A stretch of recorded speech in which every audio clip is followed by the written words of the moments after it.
VocalEye Almost Live Zoom, Ithaca Mural Crowder Highlights, hosted by Amy Amantea, with special guests Caleb Thomas, Lucy Jiang, Jiten Beairsto, and Lindsey Adams. And a big welcome to you all, and very, very happy to have you all in this VocalEye Almost Live Zoom room. My name is Amy Amantea. I use she, her pronouns, and I am proud to be the Associate Director here at VocalEye. I'm your host for these Almost Live events, and I am, as I say every week, very proud to be a member of this warm and inviting community, and I mean it from the bottom of my heart. And some people think that that it's strange for me to say that blindness might have been one of the greatest things that ever happened to me, but truly, it's been a gift to be in spaces with you all and get to know you all. And for my friends who live far away, I really, really hope to get to your spaces sometime in my lifetime to be able to just to give you hugs and to have a cup of tea and spend some time with you in person. So I just want to thank you all for being so warm and inviting and for spending time in this space Wednesday after Wednesday. It means a lot to me personally. It means a lot to the organization. Thank you for all of the beautiful letters and testimonials that you send. Thank you for financial contributions that you send. If you have friends and family who are ever asking you how, if there are organizations that they can make donations to in your name, keep us in mind. There's always going to be a link in the chat for folks who feel like they have capacity to make financial contributions. You can also check us out on our webpage, which is www.vocaleye.ca. You can register for our newsletters. You can support us if you're watching us on our YouTube channel by hitting those like and subscribe buttons and just getting to know who we are here at VocalEye. So we appreciate everybody's love and support of our organization, and we love you all for that in return. So thank you very much. VocalEye is broadcasting to you all from the traditional and unceded or stolen lands of the Coast Salish peoples, in particular the Squamish, the Musqueam, and the Tsleil-Waututh First Nations. And I'll remind folks this evening that unceded means that there was never a white flag, or there weren't any treaties or agreements with the government. And in particular here in British Columbia, 95% of BC is on unceded or stolen lands. You might be asking yourself why I'm offering this definition of unceded again this evening, as I have in the past. And it's because we have our friends from Ithaca, New York in the space tonight. And as they're joining us, I wanted to share an article that I found, and I've kind of edited the article a little bit just for time, but I wanted to share this article that I found from the Ithaca School District, dated December the 1st, 2023. So just, just like 2 months ago, if you can even count that as 2 months. And this is from the Ithaca Journal, and I thought that it was quite appropriate considering what we're doing here tonight. So this is what the article says. It's entitled Ithaca City School District Recognizes Haudenosaunee Natives with Flag Rising. The Ithaca City School District Board of Education voted Tuesday to fly the flag of the Haudenosaunee Confederacy at Ithaca High School to commemorate the, air quotes, the district's commitment to reversing the legacy of racism and establishing communities built on love and joy. That's according to the statement from the district. The Haudenosaunee Confederacy is a group of 6 Native American nations, and I'm hoping I'm pronouncing these correctly when I say it's the Mohawk, the Oneida, the Onondaga, the Cayuga, the Seneca, and the Tuscarora. The flag depicts the Hiawatha belt, which is traditionally created using wampum shell beads and is a symbol of unity, peace, and strength among these nations. We as Ithacans are on unceded lands. This is why I gave you the definition again, said one Ithaca High School junior. And in flying the Haudenosaunee flag, we would not merely demonstrate allyship, but also show support. We would additionally be doing the necessary steps to acknowledge and to recognize the sovereign nation's rightful lands with a unique culture and with unique regulations. Bradley Powless, a longtime teacher of the Onondaga Nation School, said that just seeing the flag will help expose more youths to the fact that many of their neighbors and co-workers may be Haudenosaunee and push them to learn more about Native cultures.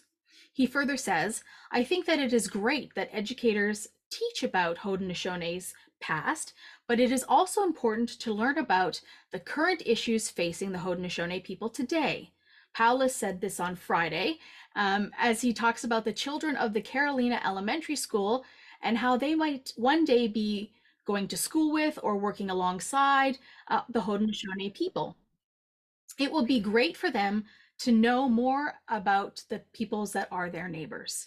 He further says it is important to learn about the Indigenous peoples that live here, Powless continues to say. We, as Indigenous peoples, have a history prior to the white man, and with our new neighbors and learning about the Two River Wampum Belt and the George Washington Treaty, this will show how we are to live together peacefully and respect each other as equals.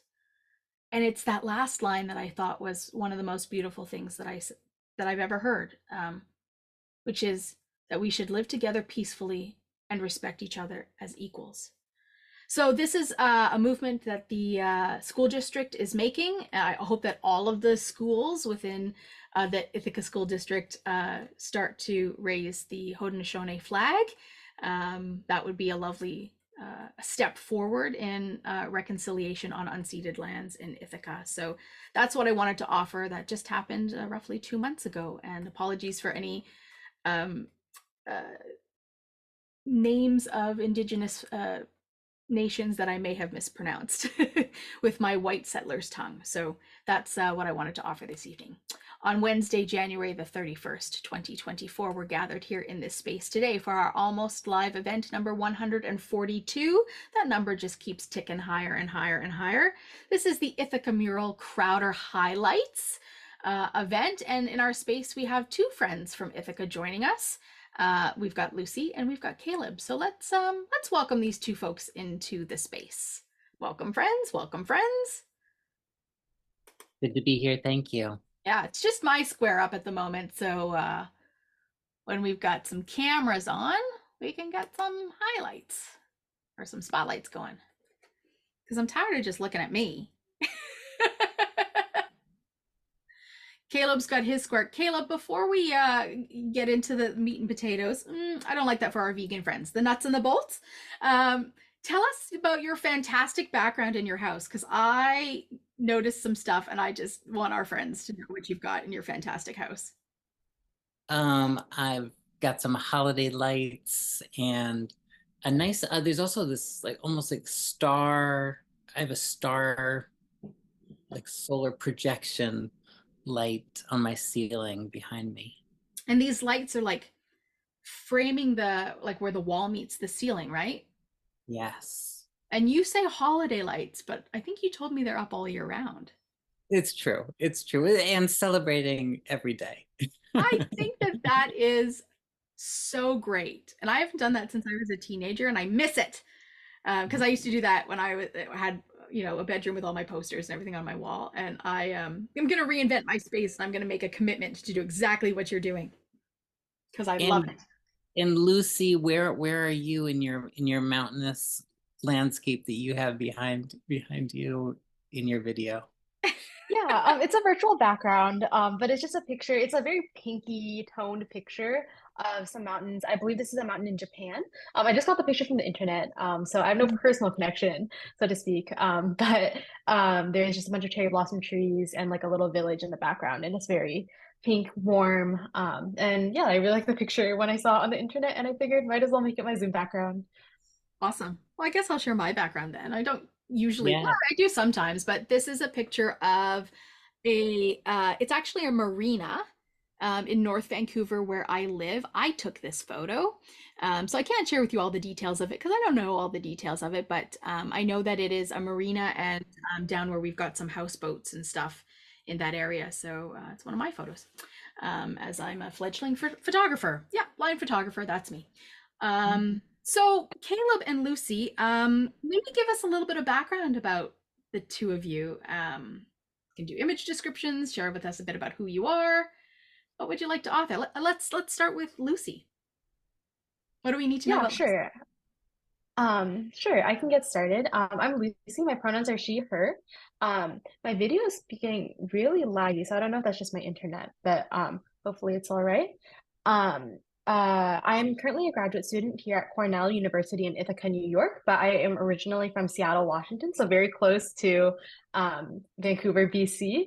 And that's where I did my undergrad, and that's actually also where I grew up for the first like 22 years of my life. Now, here at Cornell, I'm a computer science graduate student working on accessibility research, and most of my research has focused on video accessibility, so specifically audio description. But I got involved in like participating in the VocalEye Crowder for the murals in 2022, and I got really excited about the idea. So that's kind of what brought us to this event today. But I'll pass it on to Caleb. Sure. This is Caleb here also in Ithaca, New York. And I'm gonna say it's an honor to be here with you all. And Amy, you put me in tears reading that article. Um, the the Haudenosaunee flag being flown in the district here is such an inspiration. And that was initiated by 3 students at Ithaca High School. And one of them is Indigenous and the other 2 in support roles, passionate support roles. And yeah, so you put me in tears, you sharing about it. It was Also really share, really what? lovely to sort through all that stuff and trying to figure out what to share that was relevant to, learning about indigeneity and you all folks joining us. And I look really hard to find something that's relevant to each thing we're sharing in the space. So thank you for sharing that, Caleb. Yeah. And also share, yeah, I organize murals here in Ithaca. I've been organizing murals for 14 years now here, mostly as a volunteer, and then recently figured out ways to pay myself to do this work over the last year and some. Um, and I'm passionate about the intersection of art and justice.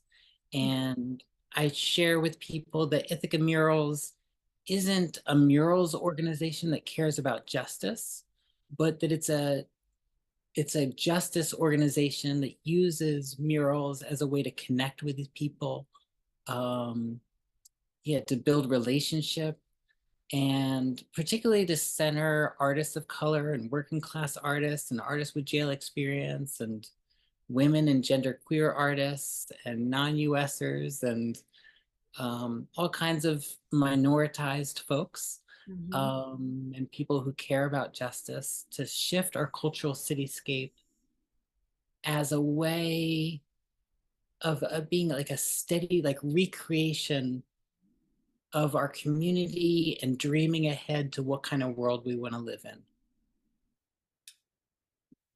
Yeah, do you have that on a t-shirt somewhere? I mean, honestly, that was really phrased really beautifully.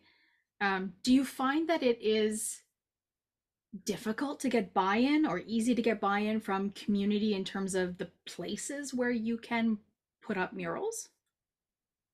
I stumbled upon doing this work back in 2010 when a close friend at the time said, Caleb, why don't you organize a mural?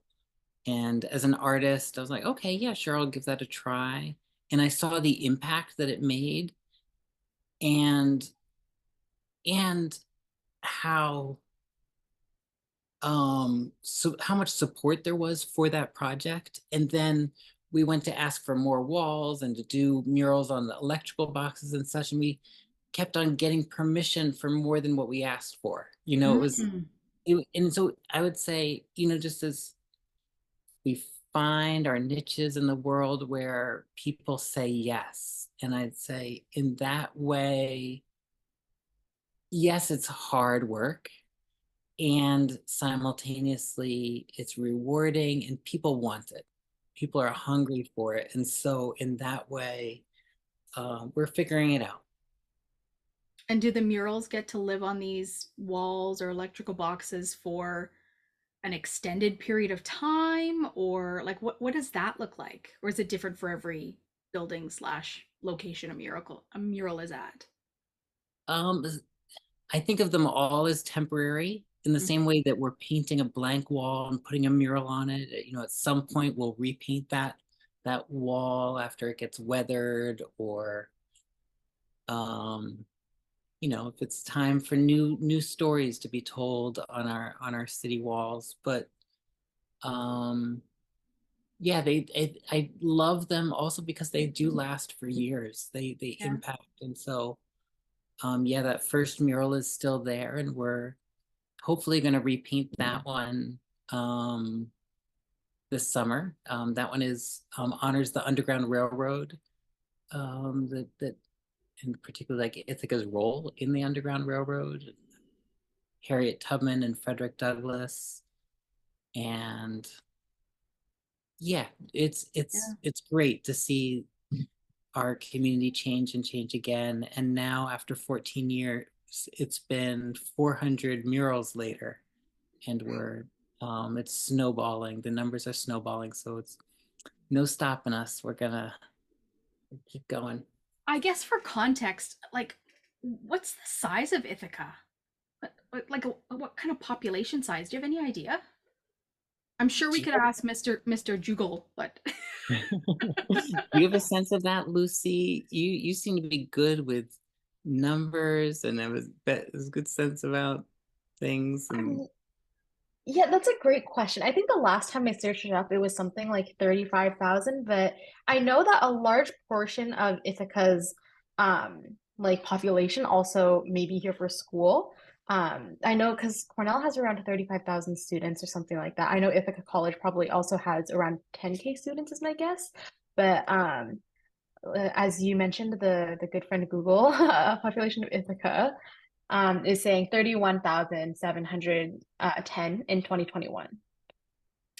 I mean, 400 murals for like for a city that size is fantastic. Like that's incredible.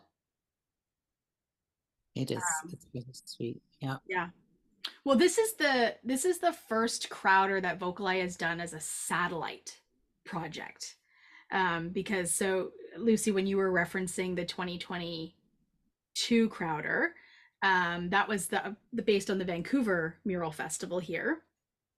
And for folks who need kind of a refresher of how that worked, we kind of had a mural Monday, and we would pick an area of Vancouver, and we took one of the murals and we posted it, and we asked people essentially two things, which is, what do you see, and how does it make you feel? And we just were asking this kind of the general public on social media, and people could respond through social media, through email, through like many different platforms, right? And you didn't have to be a describer to do this. So, the idea being that every person brings a different lens to what it is that they're looking at, right? There's everything that we carry in our lives up into the moment that we are looking at something or experiencing something. And all of those things in your life change your perspective.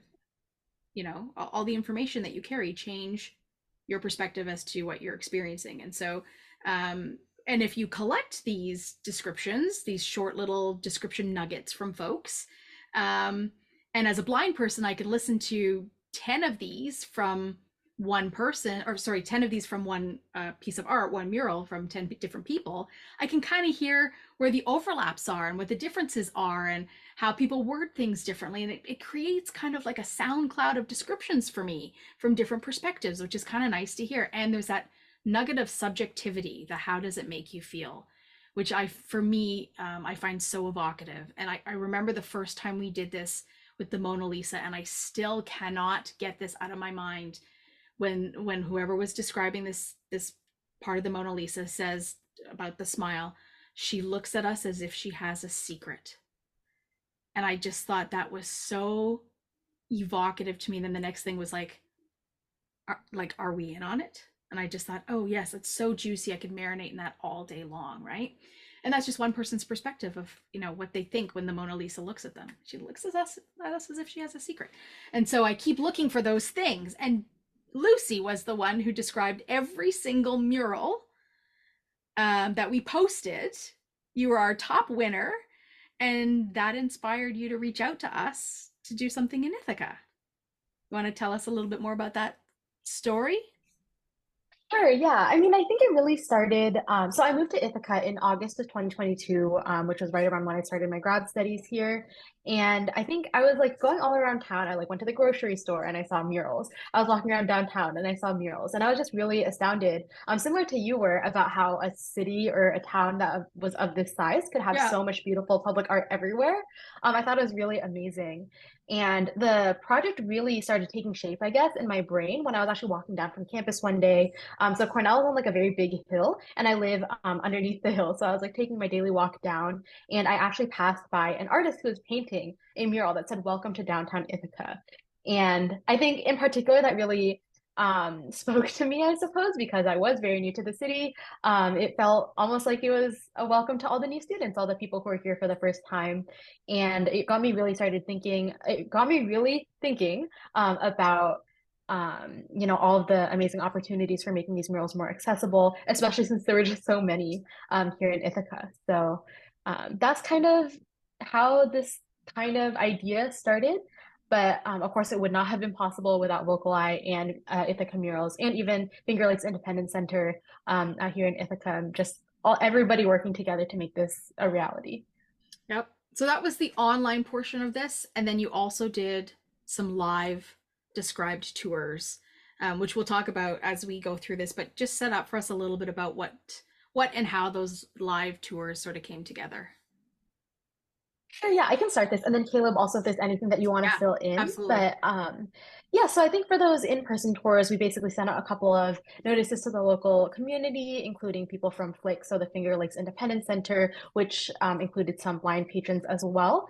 And we went around downtown Ithaca. We had purposely actually chosen a couple of murals in the downtown Ithaca area for the crowder to make sure that they were all within like a 1 mile radius, just to make sure that we were able to kind of have a short but also very exciting walking tour to see all these murals and really go over all the descriptions.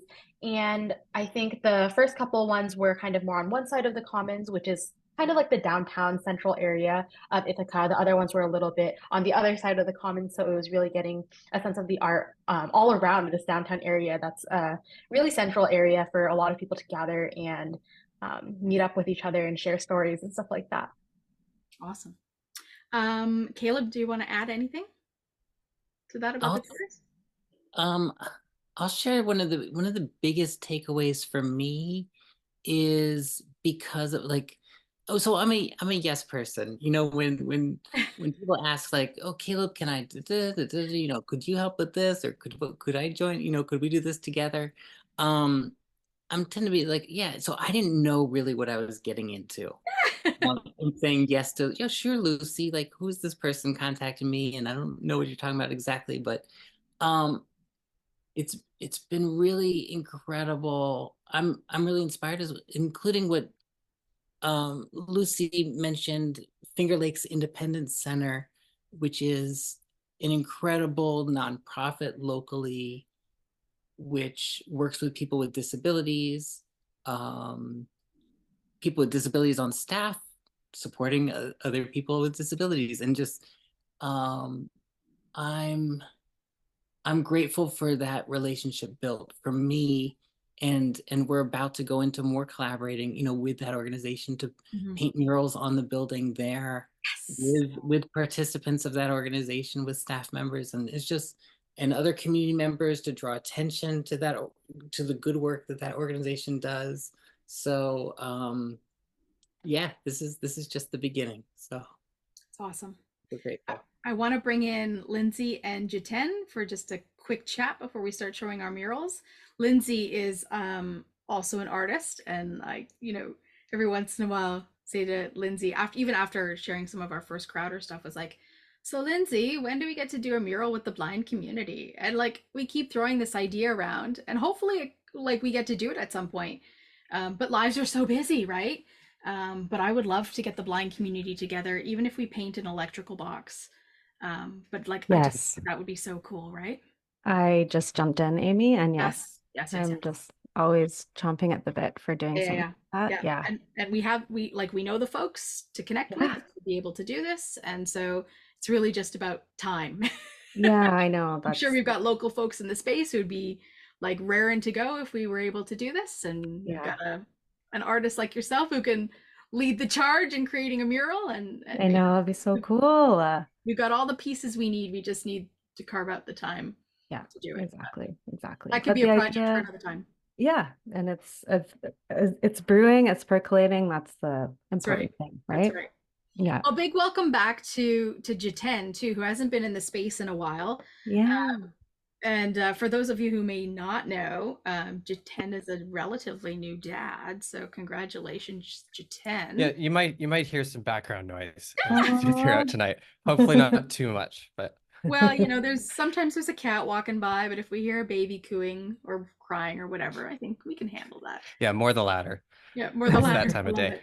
So, Jiten, remind us what your role is in this whole Crowder business. Well, I was there at the beginning. No, I I was involved with the first round of the Crowder as part of my social justice practicum at Adler University, and that is all ancient history now, but I have remained involved with every subsequent iteration of it, including this one to, I mean, a very small degree, really. I'm here just sort of out of tradition at this point. I'm gonna read some of the descriptions that were submitted. That's awesome. And Lindsey, how were you involved with the Crowder this year?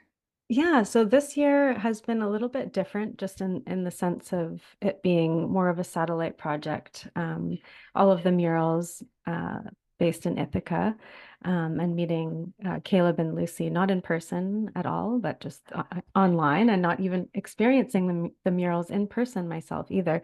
And just as a backstory, I do all of the marketing and communications for VocalEye, so all of the social media postings and all of the Mural Mondays that were being posted online from the Vancouver Mural Festival, and this one, that was all me in the background doing all of that stuff. So that's my role, but just in terms of life and passion and interest as well, I'm an artist, and also have done murals as well. So it's sort of, in my own sort of small way, a little passion project as well, even though I'm kind of working in the background of it. So yeah, for me, it's the marketing sense and doing all the background scene stuff. But yeah, it's yeah, I love the Crowder. I love just even thinking about art in a different way, creating art, making art, thinking about art, talking about art. It's all awesome. So yeah. And tonight we're gonna highlight 4 of the murals, Mm-hmm. and we're gonna pair those with 4 photos of the murals from the walking tour. So we'll, you know, experience the group and maybe share some anecdotes from the group that were on the walking tour with these murals. So that's going to be really lovely. But just for context, because this is a highlights, how many murals, Lindsey, did we have in total to for the Crowder? How many did we mark it out and ask people what do they see and how does it make them feel? For this Crowder, we had 12. We had 12. Yeah. Any bonuses? 2. So technically we had 14. That was including the bonuses. Oh, including the bonuses. Okay. Yeah. So we had 12 murals. That is awesome. Do we have any idea? Of course we do. How many participants, friends, did we have? Lucy, do you know how many participants we had online? Oh my God, I just did these reports. Lucy, help me. Yeah. I have the data pulled up. We have 113 descriptions from 25 participants. Nice. Okay. That's awesome. That's awesome. Yeah, and a little bit later we'll maybe share some of the feedback that people were talking about. I think I read one that somebody was saying, I'm supposed to be working, but this is kind of a nice little, nice little escape from my day kind of summary. So this is fun. Okay, so have we covered everything that we need to sort of in our preamble? Because it's I know it's a satellite project, but it's kind of a big project. And so I just want to make sure we all feel like we've covered what we need to so that our audience gets what we're what we're just about to launch into? How do we feel about this? Yeah. Yeah, feels Let's pretty go good. for it. Okay. Very good. Yeah. All right. This is how we launch into the Ithaca Mural number 1, which is Welcome to Downtown Ithaca. So with that, I think we can let Jiten and Lindsey off the hook for now, and we can get Rick to bring up this first mural. And I'm going to toss this over to you, Lucy, to do the introduction. Awesome, sounds good. Thanks, Amy. So, as I mentioned a little bit ago, the mural that really started it all was this Welcome to Downtown Ithaca mural, which is on the screen right now. And we'll get into the descriptions of it in just a second. But yeah, I just walked past this. This was like very close to the Commons, which is again the downtown area in Ithaca. And it was just on my walk home. I was exploring like a slightly different route than I usually went, and I saw the art being painted, and it just really seeded this idea in my brain because I had also just come off from doing the mural descriptions for the Vancouver Mural Fest. So I couldn't think of any better way to kind of connect the dots and bring Ithaca and Vancouver together, I suppose, in that way. But yeah, so just to give a little bit of information about this mural, this is an iconic mural now that was painted in August 2022, and it's outside of Oi's Deli on North Aurora Street, and it's in Ithaca, New York, and it was painted by Kaitlyn Cronin. Now on to G10 for the first description. Thanks, Lucy. So Susanna, a female identifying optimist, actress, singer, and audio describer, wrote, "At the center of a fantastical wall mural is a brick wall with multicolored green foliage on top. The sky above it is yellow, orange, and pink, vibrating with white wings pointing outward. In the sky, purple text reads, 'Welcome to Downtown Ithaca.' Beneath the text, a waterfall cascades from the green foliage, from atop the wall into a blue pool. 3 large, bright orange and black monarch butterflies fly toward the foliage. From the edge of the mural, a nuthatch bird head and wing is seen as they fly into the scene." And Lindsey has our next description. Thanks, Jiten. I've got Sefson, a grad at Cornell who mourns lost cat, who wrote, "A large painted mural covers a brick wall and some piping also mounted on the wall. Text arches across the top of the mural that reads, 'Welcome to Downtown Ithaca.' Over a landscape featuring a waterfall, perhaps Ithaca Falls. There are stone gorge edges, greenery, large clouds or mountains, and a red sky with a flower petal-looking pattern overlaid. In the bottom corners and along the bottom edge, there are flowers, a walk railing, 3 large monarch butterflies, and 1 large gray tit flying. It's an Ithaca City mural showcasing some of the natural space that is here. Honestly, I don't tend to like city name murals as much in general. They tend to seem more like tourism support and less like actual art, so I mostly like the gray tit on the side." Over to you, Caleb, for the next description. Thank you, Lindsey. Jennifer, a self-taught artist who appreciates all aspects of art and beauty, wrote, "This is a very large community welcome sign painted over brick, which has the words 'Welcome to Downtown Ithaca' printed over a dazzling golden orange and pink sunset. In the foreground is a beautiful nature scene with lush green trees along the top of a grayish-colored cliff and a beautiful waterfall coming down right in the center. 3 large orange and black monarch butterflies are flying by a black and white bird, perhaps a chickadee, who is overlooking the glorious scene from the edge. White and yellow flowers frame the painting on both sides. Honestly, this painted mural welcome sign would stop anyone in their tracks so they could admire its beauty. It feels warm and welcoming." And Lucy, would you like to share the next description of that same mural? Yeah, sure. I think this person actually might be in the audience. Angela Clark, who is a middle-aged mom of 2 grown-up children who likes nothing more than to walk the dog in the rain, wrote, This rectangular mural is on the side of the building, and in the center, towards the top quarter, has the words "Welcome to Downtown" arched in bold purple writing with the W of welcome and the D of downtown in capital letters, with the rest in lowercase. Directly below in capital letters is the outline of the word Ithaca.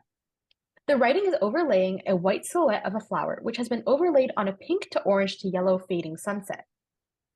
The bottom 3/4 of the mural has a landscape that has a waterfall in the middle and lush green hills spanning the centers of the mural, with mountains of varying shades of gray on both the far left and the far right of the image. Off-center to the right, there are 3 red admiral butterflies flying off towards the hills. To the right of the butterflies, there is a head and a wing of an oversized black, white, and gray bird that has 2 yellow and orange thick lines protruding from its chest. Below the bird are some purple and pink daisy flowers. Taking up the far left of the image is a repeat of the white silhouette style of flowers, with some of the petals shaded in tones of purple, pink, yellow, orange, and turquoise. The mural makes me think that downtown Ithaca must be a warm and inviting place where everyone is welcome.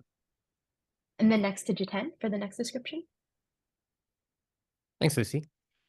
Christy Cassie, an English instructor, published creative writer, and amateur rock painter who is partially sighted, wrote, "The words, 'Welcome to Downtown Ithaca,' curve over the top of the mural like a banner, with Ithaca in all caps.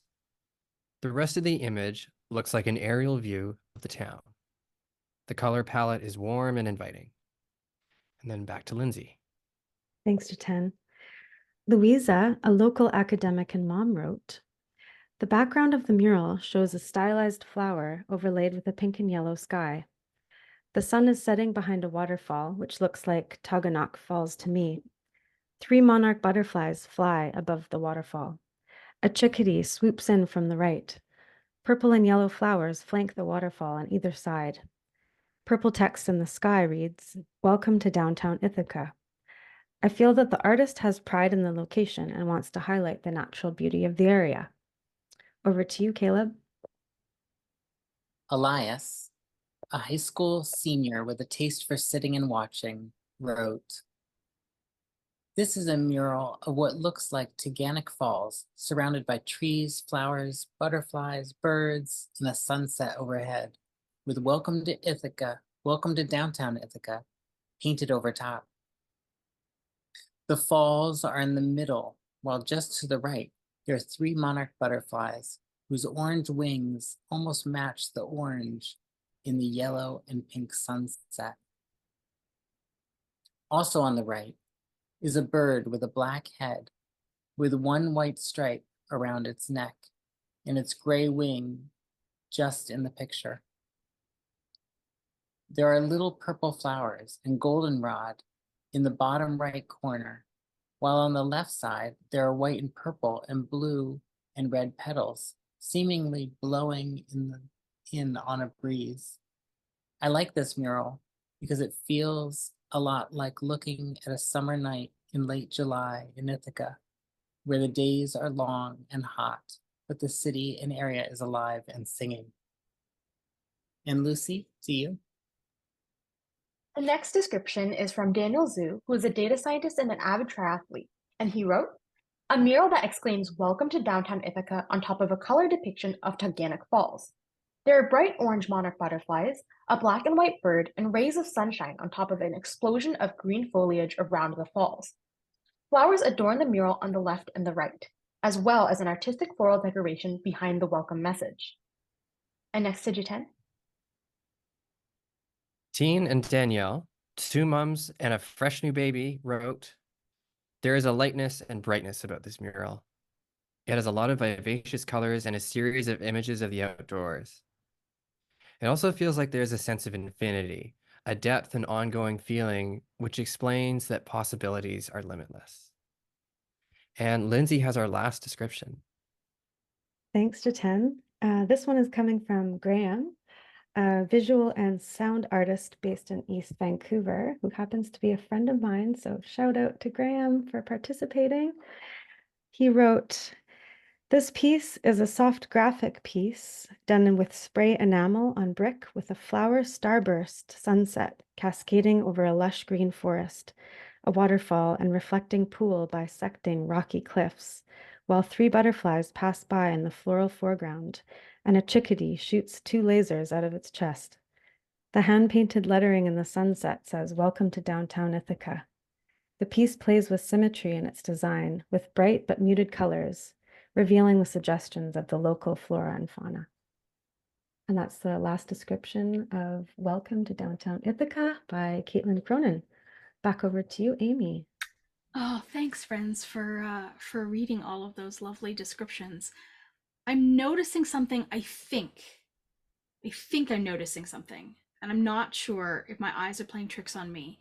But Rick, can you zoom in kind of on the center of this image? Okay, stop. You can all tell me if I'm like, you know, seeing things that aren't there, which is possible. But the center of this, there's kind of a heart shape in here. And I don't know if that's intentional or not, but it stuck out to me in the contrast in the center of the kind of the green bushy landscape stuff. There's this, I don't know, this grayish tone. You can zoom out a little bit more now, Rick, if you want to, because it might stand out more for our Nice. descriptors. Am I making this up? No, I totally see it now, Amy, where I didn't before. I've not noticed this before, and I don't really know with my eyes what that grayish color pattern in the middle is supposed to be. I would say the gray around the waterfall is probably the slate and shale of the like the rock bed around the waterfall. And you're talking about something I've never seen before. So I love this. And I'll also ask the artist about it. It takes a blind girl to point out a heart. Talk about the hilarity of that. Thank you for the reference to the shale, because I'm not familiar with the area. That makes a lot of sense to me that kind of landscape would be there. But just as you all were talking about it, I just thought, am I seeing things? Which is totally possible, right? But even when I was describing this mural, I did not see that there at first. So how interesting is that? Yeah, I would Caleb, if you could shoot me an email, because I'm just curious if that's intentional or if that's like a hidden, I don't know, but that's kind of cool. I love it. But isn't that the kind of the magic of murals or paintings or any kind of artwork, is sometimes, maybe not sometimes, but all the time, when you come back and revisit something, you find something new every time. 100%. Yeah, I agree. Right? Which kind of means that, for me, it means that it never gets old. Right? There's something really interesting in that for me. As many times as you visit something or witness something or experience something or look at something or listen to something, it can always be new again in some ways. Yeah, I love that. I love that so much. Because how many times have I looked at this image and and it's so funny too, having not seen it in person, but there's so many different ways you can see these pieces of public art too, like through photos or through description or, being right in front of it or whatever. And each time is also different in that sense too, right? Mm-hmm. Which is interesting as well. And I find something else interesting, and I know, Lindsey, you're the artist, but I don't, I wonder if anybody knows artistically from the artist, maybe you know this, Caleb, or just have an artistic eye, because this light that's coming from the bird, I wonder if there is a reference for that, or a meaning behind that. I mean, is it sunbeams? Is there a greater meaning to that, that is related to Ithaca? I wonder, I mean, I'm just guessing here, but there's something about the flower in the sky that's also the sunset and those rays that could be light or warmth, but also relate to, as I think about Kaitlyn Cronin, the artist who painted this one. And her creativity and her like almost a magical mysteriousness about her that I mean that's what that reminds me of. I mean, like the flower in the sky, this mysticalness and creative play. But I'm not sure specific about those light beams of like they're creating that surrealism and kind of also contrasting what's in the foreground and in the back in the distance. Lucy, how does it make you feel when you look at it? Yeah, I think something like kind of building on what Caleb was saying, like I think there's kind of an interesting mix of realistic versus more surreal or abstract in this mural. Like for example, on the left side, like the flowers are a little bit more stylistic and like larger, whereas the flowers on the or did I say on the left side, the flowers are a little bit more stylistic and larger and a little bit more like almost filigree, like lace like, whereas on the right side of the mural they're a little bit more realistic, so they actually like the petals are small and like they have yellow centers and stuff like that. They look a little bit more like grounded in reality, whereas the ones on the left are very like abstract, but then the waterfall is very realistic as well. And then back to the sunset, there is that kind of starburst, almost like a mandala, that is kind of coming out of the sunset, that is also a little bit more abstract. And I think the beams that you're talking about, I also had always interpreted them as sunlight, as like two rays of just sun coming out from the right side. But I think some people describe them as lasers, and I can also totally see that. I don't know if that's there. As far as I'm aware, there's nothing laser about Ithaca, but I think at the same time, I think it does convey that, you know, there is that sense of like warmth and light coming from everywhere, I suppose, in Ithaca. Yeah, I think the way that the bird sort of is layered, I think the beams are coming like from behind the bird, not out of the bird's chest. You know what I mean? But it's interesting that how you reference the fact that like the left side of the mural is different than the right side of the mural in terms of the details, because I just thought the left side looks smudgy to me. Like those are my eyeballs. It's like it looks smudged and blurry, and the right side I can tell that somebody sort of painstakingly took time, even though I can't see each petal, but I can tell that there's detail there, right? That somebody's but like, you know, that's the interesting thing to me about artists, because I wonder to myself, what is the artist trying to say? And usually artists say to me like, well, what do you think I'm trying to say? And that's like one of those movies that ends that way and you're like, what happens next, right? But I also find that so interesting that it's left to me, and then I find it so frustrating that it's left to me. Jiten, do you have any thoughts? How does it make you feel when you look at this? Well, I mean, I might just be taking this from one of the descriptions, but it is just the color palette that strikes me, that it's so kind of pink and purple, and yeah, I mean, it makes me wonder how much that represents the colors of Ithaca. Yeah, it's luscious. Having never been there. Yeah. It does remind me of, when I look at this, it reminds me of that deep summer, like August, September, October, November. And I think about when Kaitlyn painted this one, it was, I believe it was October, November of a couple years ago. And so it's sweet how that happens often in murals. Like when people paint murals in the spring, it often has a springtime feel, and this definitely has that heat, that late summer, fall colors. It certainly is welcoming. So like for the welcome to downtown Ithaca, you know, kind of statement, it you know, it feels, you feel welcomed. If I was down there, I would be like, oh, that's nice, thank you for inviting me, you know.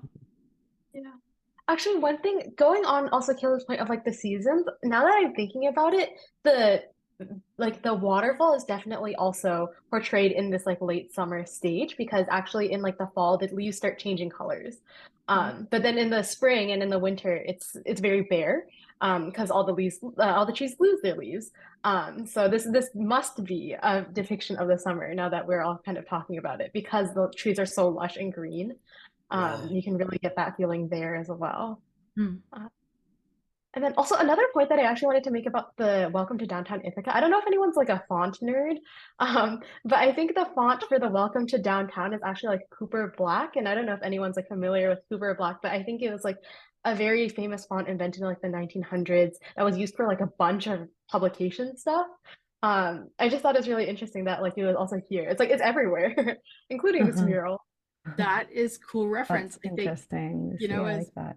blind folks, it's a general assumption, but font, if you're totally blind, font doesn't really matter. If you're low vision, you want something that's not that, you know, like you want an accessible font, which is probably, this is not an accessible font.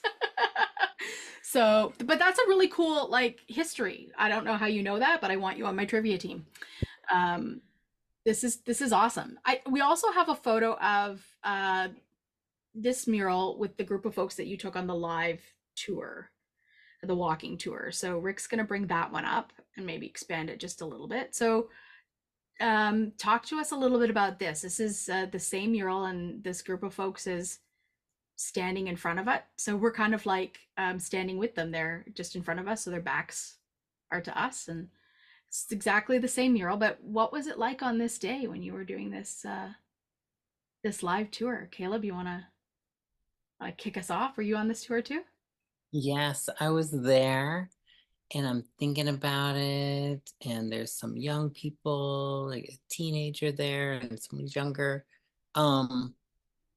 Right, and the intimacy crowding around this mural with a lot of cars behind us going by. This is a very busy intersection.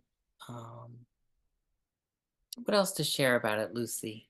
How was this for you? Yeah, I think this ended up being the last stop on our first mural tour. So it was also like extra special, kind of like bringing everything to a close. Even though it actually wasn't the last planned stop, all the murals that we chose were just really close. So we just took a little detour earlier, and this ended up being the last one. And yeah, it was really nice to kind of have this actually as a closing, because even though sometimes you think like welcome might be the first thing, like intuitively you might think that, I think it was actually really meaningful to have it as the last one. So we were like, welcome to downtown Ithaca, a place with all these beautiful murals that we just learned about, where, you know, everyone can kind of take what they learned today and hopefully make, you know, bring more accessibility into their everyday lives if they hopefully took something away from the tour. So I think that was also really special, just having, you know, all these people, like Caleb was saying, like gathering around and like really sharing in this final description. And yeah. So how many people did you have on this walking tour? I think on the first tour we had around 12, although I don't remember entirely off the top of my head at this point.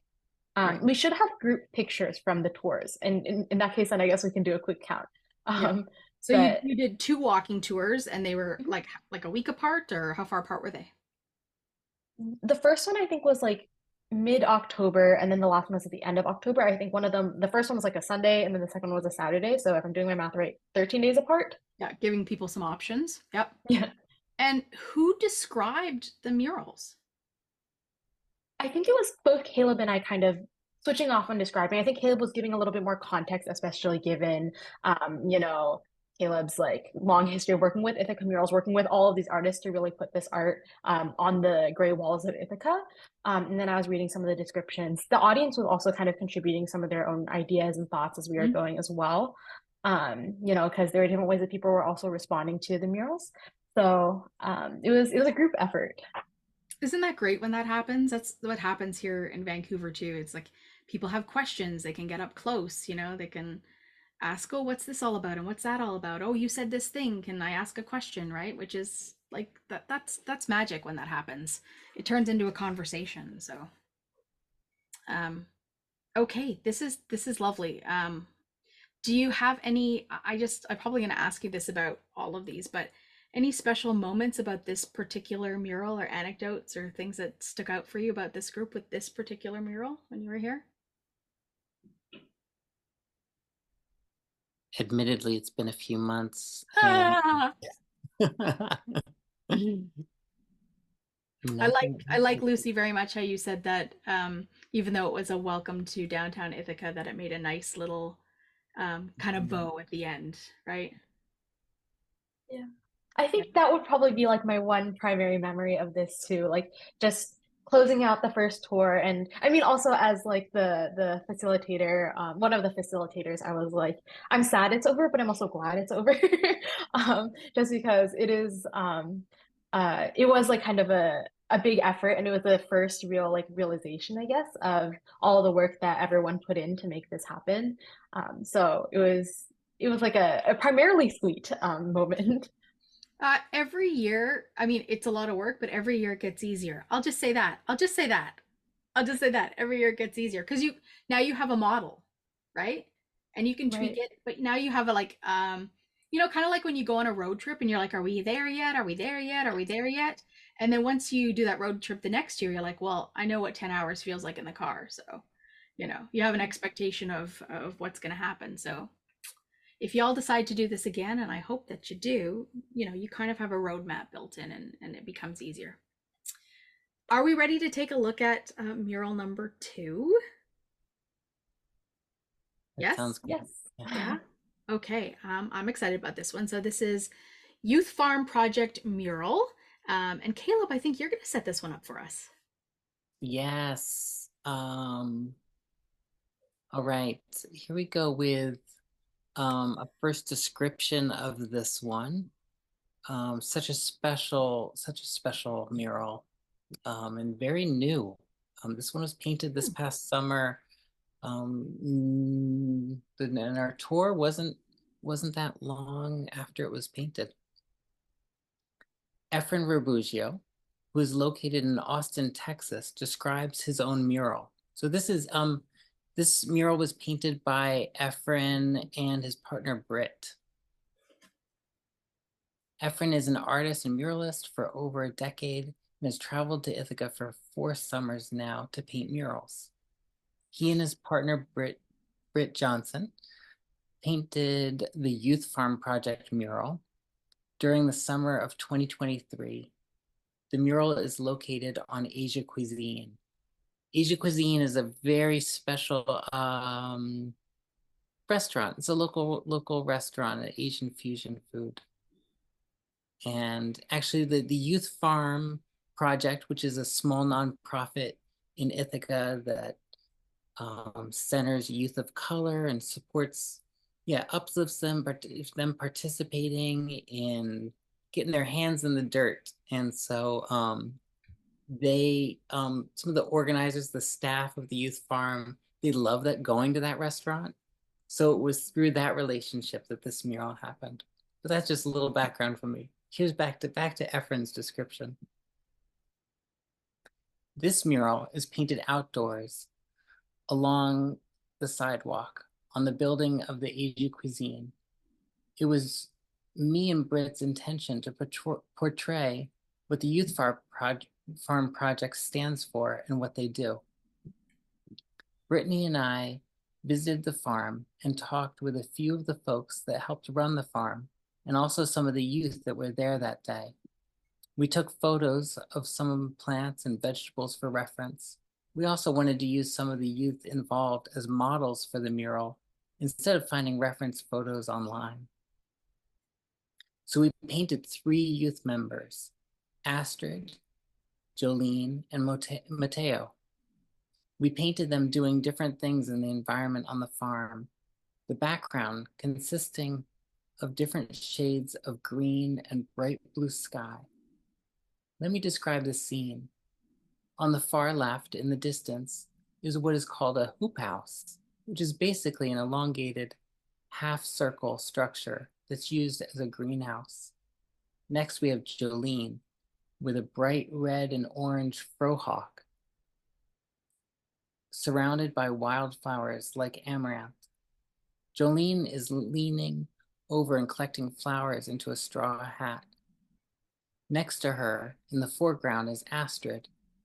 Astrid, with a beautiful, lovely, fluffy afro, is bent knee on the balls of her feet, reaching over and collecting chard, a green leafy vegetable, into her left arm.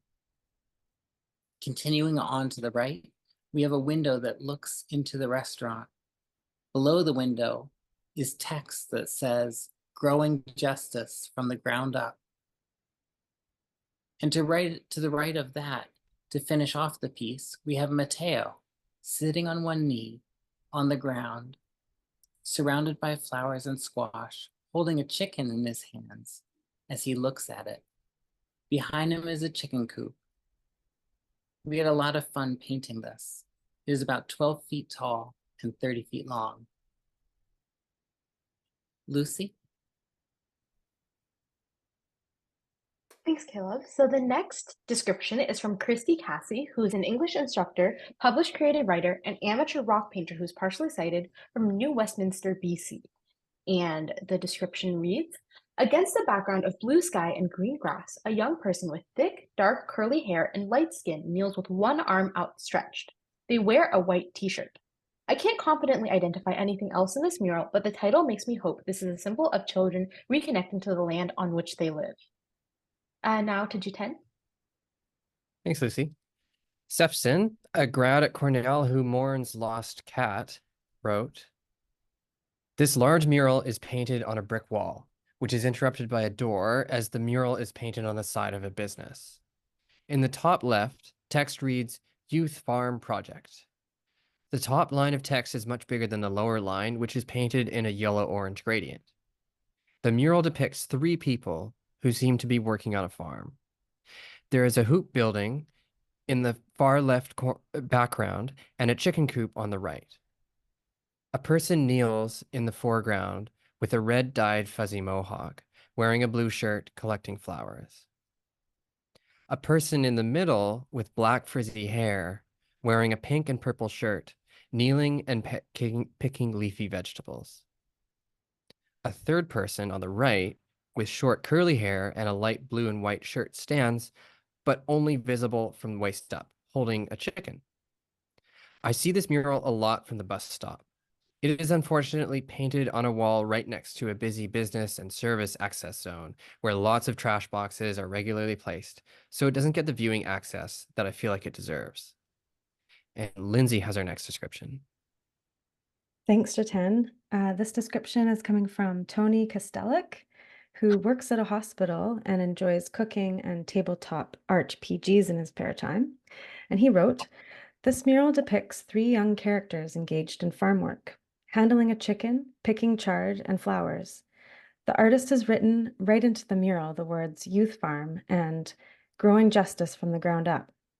The colors are vivid, with the greens of the vegetables and the blue of the sky dominant. A small, lovely collection of flowers and vegetables have been represented. In the background is the suggestion of a barn and a greenhouse. The mural is painted on a very bland urban facade. The texture of brickwork shows through the artist's colors. It's 7:49. The mural wraps around the features of the facade. Windows, air conditioning, and air intakes.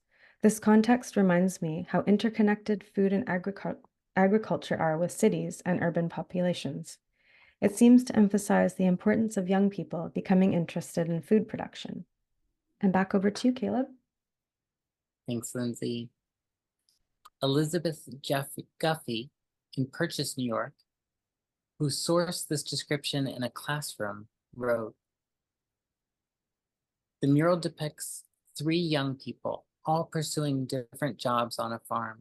One is picking flowers, the other is picking vegetables, and the last person is examining a chicken curiously. The farm is colorful with a lively look of green all around. With content look on their faces and the peacefulness shown, it looks almost as if the 3 young individuals are volunteering at their local farm. And Lucy, to you. Awesome. And the last description that we have for this mural is from Teen and Danielle, 2 moms and a fresh baby from Vancouver, BC, who wrote, This mural says Youth Farm Project and has 3 youth harvesting and tending to a chicken. The colors are very bold and the images are realistic, not abstract. I appreciate that the images are of people of color. And back to you, Amy. That's awesome. Yeah, this is such a beautiful piece. Again, I'm noting the repeated sharing of the vivid colors. But I also really appreciate the specificity of the chard. I don't know why that really sticks out to me when people are like, at least 2 of them were like chard, right? So we can say flowers, but there was no specificity in the flowers. So I don't know what kind of flowers they are, but chard is so specific.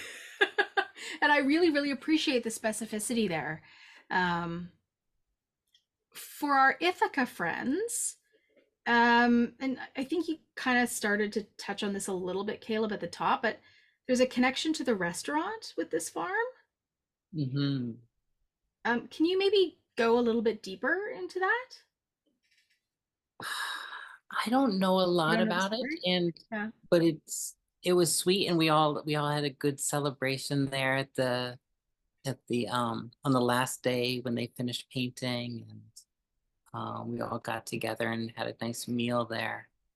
It was just a nice local corner restaurant down in the business district in Ithaca. And so for the youth farm itself, do you have any context about, like, for example, is this a farm where the youth take, you know, fruits and vegetables and whatnot home to their families, or does it get delivered to local restaurants for, you know, farm to table kind of, you know, prep and food, or like what's the purpose of the farm itself? I don't know how much of it goes to restaurants. I do know that people that work on the farm do take home quite a bit of food, but also I think a lot of it goes to CSAs, community supported agriculture, where people sign up for a certain amount of food, a weekly food packages, and at the beginning of the year, and that money goes to support the farmers to grow that food, and then the farmers are delivering, or those families are coming to pick up that food weekly. Yeah, it's a wonderful system for that helps all around. Yeah, it sounds like it's a real sustainable, well, I mean, you know, to have food that's grown locally and to understand what that is and how that works, which I imagine is one of the things that the youth that get involved in this project are learning, is what sustainable food looks like, as opposed to, oh, we're getting pineapples this time of year, you know. Where did they come from? I'll also say that when we went up to visit the farm, for them to take pictures around the farm and of the people and the happenings on the land, they invited us to have lunch with them and to have, you know, fresh cherry tomatoes and amazing salad and also local bread from not far away, not from the farm there, but just very thoughtful about supporting. Very fresh, much better than I eat, and I strive for that. Yeah. And you went up to the farm in like preparation for creating this mural, or? Yep. Okay. Maybe they started. Did they start the next day, or I don't remember. They had some early, like, preliminary sketches of just ideas prior to that, but yeah, it was really going up to the farm and being with the people, and I think that really touched their hearts too, as artists. I wonder if either of you know of any impacts that this mural has made on the community in general, but like on the farm itself. Do people in the community see this mural and think, you know, this year for the holidays, I'm going to make a donation to the farm, or I'm going to start buying my food from the farm? I wonder if the farm has shared with you anything that might have changed for them in terms of an impact. Well, that was certainly the part of the intent for them working with Ithaca Murals to facilitate this happening, was that while a lot of nonprofits get a lot of sight because of being downtown, they are out in the country. And so for them, for them to have this visibility is really powerful. And so I'm hoping that it's had positive impact and donations from the public. And I certainly see this, people taking selfies and pictures of friends, as we see on social media, and I really appreciate that, including Astrid going back and taking her friends there. Nice. Really sweet. As these are also young people on the rise, working with food justice organizations and BIPOC food justice organizations. It's just really incredible work. Yeah, and Jolie on the left also contacted me recently and is interested in painting an electrical box and to paint her first mural. So we'll see how that goes coming up over the next year. And is that the process? People just contact you, Caleb, and say I'm interested, and you just have a discussion? What's the process for painting a mural? Every mural is different, but sometimes it happens that way. I had a couple people contact me today, as well as communicating with a hotel that's interested in a mural for their building. A homeowner this morning that I sat down with, and she looked through a binder of different artists, their different murals, and chose her favorite 4 artists out of the binder, and is gonna narrow that selection down over the next few weeks, and then very cool, have one of those artists paint a mural on her house. Something I'd like to say, this is a good moment to say, is that although I definitely, like some people say, like I'm the director of Ithaca Murals, and I'm certainly a founder, but I don't use the word director so much as, like, I think you made a comment earlier, like I call myself like executive servant, like I'm assisting. And especially for me, identifying as a white male, and privileged in those ways, like I love being in this assistant role where I am helping with the matchmaking. When artists come to me and they say, like what how do I do this, like for me is like, I like supporting them and I say, your mural can look totally different than anything else in our community. I'm here to make your project successful. And including Lucy's coming up hopefully this coming year, as she's involved with this mural at Finger Lakes Independence Center. We're going to talk about more of that when we get to the Q&A, because I'm excited to hear more about that. So like Lucy, living in Ithaca when you're at school, when you look at this mural, how does it make you feel? Yeah, this is one of the murals that I actually see pretty frequently. I actually also like the restaurant Asia Cuisine.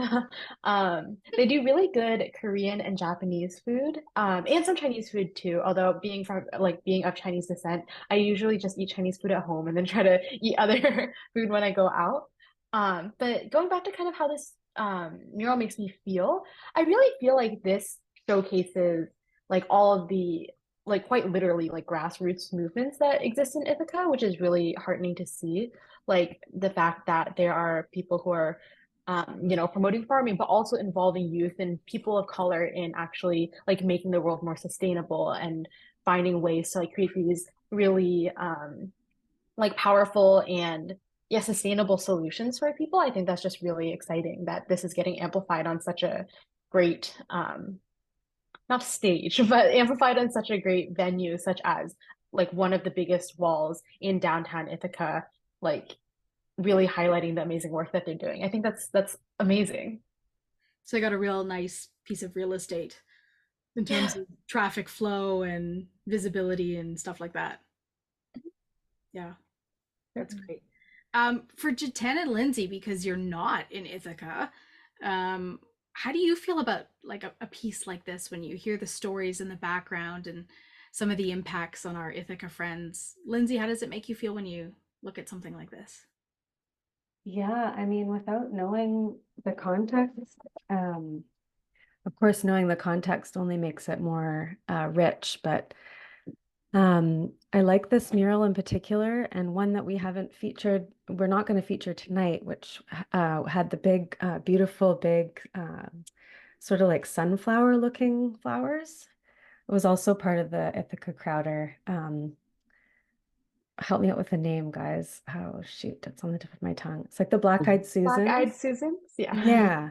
So this mural, the Youth Farm Project, even though I'm just looking at it through a picture, I can see that it's painted in such a way that it's larger than life. So you feel like almost consumed by this beautiful world of the farm. So even if you're in the cityscape, because you can see like there's cardboard boxes and you're in a city urban environment, it really, I could see that it makes you feel consumed by a different world. And I like that feature of murals, how you can feel almost like Alice in Wonderland-ish, you know?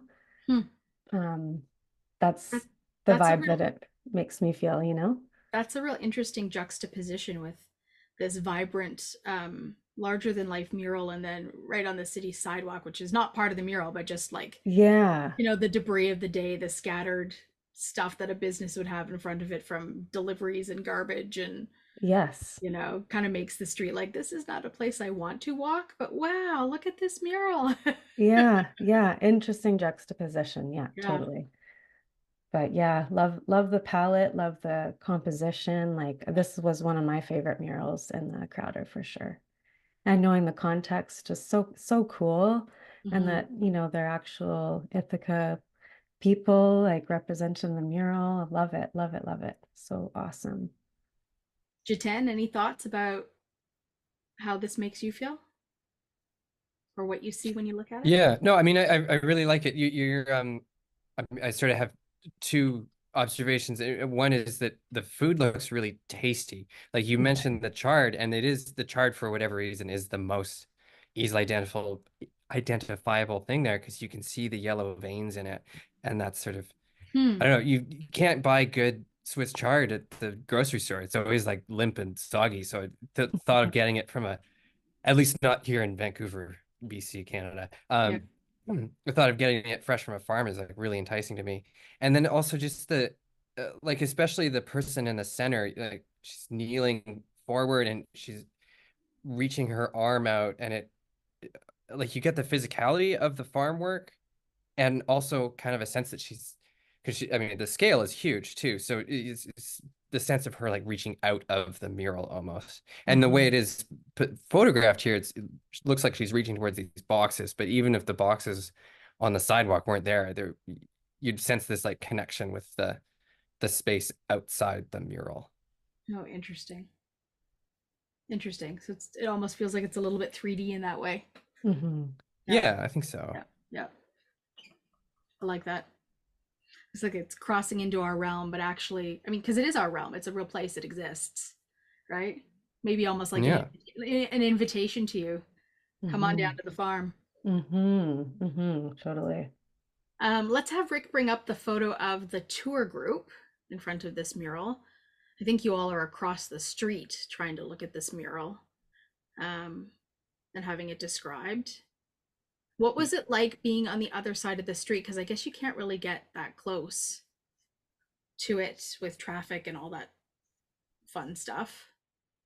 There's also something about this that it's when you're right up close to it, yeah, you're right up against the mural. Can't see it. And right, if you step back, you're in the street. So it's really being across the street is one of the nicest views of, you know, to be able to see the whole thing. And as people are talking about, the figures are larger than life. So when you are next to it, it is very surreal as well. And is this this feels like a rainier day to me. I almost feel like cold and can hear the swish of the, like when the cars go by, that swishing sound. So is this day 1 or day 2 of the murals? I mean the tour. This was also the first tour, actually. It was a little bit drizzly, but the second one was worse. The first day, I think it was raining, and then it cleared up actually for a little bit, and then it got a little bit cloudier. But the second one, it was really one of those days where you just kind of want to be inside, but we kind of stuck it out, and then and also the rain stopped a little bit later. But it was really quite rainy and windy for like 10 minutes in there during the second tour. I also, that's interesting because maybe we went through a few different weather patterns because it was also quite nice. I feel like we were pretty relaxed when we were in front of with it. There was some wheat pastings on the wall of a poster addressing climate change, and we were kind of relaxed. And then I think when we were on the commons, there was a downpour. And so yeah, just this whole mix up in the day. Yeah. Goodness gracious. Any do you remember any comments again from this crowd about being in this place and time other than I'm cold? But because I know you had quite a mix, like, you know, this wasn't a group of just all blind or low vision folks, right? Right, yeah. I think one of the participants was a blind participant, and I think he did ask some questions about some of the earlier murals in particular. Like I think I actually don't remember exactly what the questions were at this point, but I do remember him kind of asking a couple questions to kind of like better understand exactly what the art style was of some of these murals. And actually, speaking of the art style, I know some people commented on it in their descriptions about how it was like really realistic. And stuff like that. But I think also something that we did talk about during this tour was the fact that the bottom half of the mural is actually a little bit more outlined. There's like a very dark, like navy blue outline on some of the lines on the bottom, but at the top, there's actually no outlines. Which I think Caleb actually said something about that and how like because there were two artists, they were like painting it in parallel, something like that. Interesting. Yeah, well, Britt is really incredibly, as an artist, she focused on the faces and the skin tones and the hair and yeah, those bodies. Well, and then I guess Efren did like everything else. Like I think this took them 3 days, and she was working on like one portrait a day, and he was just like cruising through the whole background and the flowers, and also adding some of this magicalness in with those outlines, that blue outline that helps it pop. It's still amazing that you can do something at this scale in 3 days. Like that blows my mind. When you said 3, I was waiting for you to say months. 3 months. Blows my mind. Incredible. All right, let's go on to our third one. So Rick, you can bring up the photo of the third mural. And Caleb, I think you're gonna set this one up for us. So this one is Feels Like Home, Spirit of the Ithaca. Spirit of Ithaca, right? Feels Like Home, Spirit of Ithaca. And this is by Annemarie Zwack. This is, and I'll say Annemarie Zwack as well as friends, with her friends, bringing her friends along in the process of making this piece. This mural is installed on Tioga Street, on the Tioga Street side of the parking garage on Seneca and Tioga Streets, and was created by artist Annemarie Zwack. This mosaic mural was completed in 2012 and represents everything the artist loves about Ithaca and about life. Lindsey, would you share the next description about this piece? Yeah, sure. Thanks. I've got Susanna from Portland, Oregon, a female identifying optimist, actress, singer, and audio describer. And she wrote, "A silver frame surrounds an artwork on a white concrete wall. The work shows a water's edge. A gently smiling woman holds a basket brimming with tomatoes and various shades of reds near a young child gathering stones. The work is in warm shades of tiled mosaic and brings to my mind a sense of contentment in the mundane." Over to you for the next description, Jiten. Thanks, Lindsey. DB Shrine from Fort Wayne, Indiana, a red-headed, right-handed, happily married polymath wrote, "A stone mosaic made from pieces both large and small, showing farmers planting and reaping in front of a large lake with mountains in the distance. From left to right, the scene passes through the seasons, with the left showing winter, a leafless tree, a boy squatting in dirt, and a setting sun with orange sky in behind. As you move right, the sky turns a beautiful bright blue. Green covers the land, and people are fishing in the lake. On the far right, a smiling person holds a basket of apples. The tree behind is filled with green leaves, and the ground is covered with ripe food, including tomatoes, squash, melons, and a riot of big leafy plants. The detail is stunning, and the feeling is one of hope and growth, and you almost cannot help but smile. And over to Lucy. So our next description is from Sefton from Ithaca, New York, a grad at Cornell who mourns lost cat, and actually one of my friends as well, who wrote, "This mosaic is calm. It's a few people existing in natural space and doing small things, playing in the dirt or the lake, caring for their gardens. I especially like how the water seems to be done with swirly textured tiles and pieces." And now back to Caleb for the next description. Jennifer, a self-taught artist from Vancouver, British Columbia, who appreciates all aspects of art and beauty, wrote, "This is a delightful mosaic artwork using small to medium-sized colored ceramic squares, depicting a humble woman holding a big basket of red tomatoes she has just harvested from a bountiful vegetable garden she is standing in. A child is playing nearby in some rocks and appears to have found a small creature that he's holding in his hand.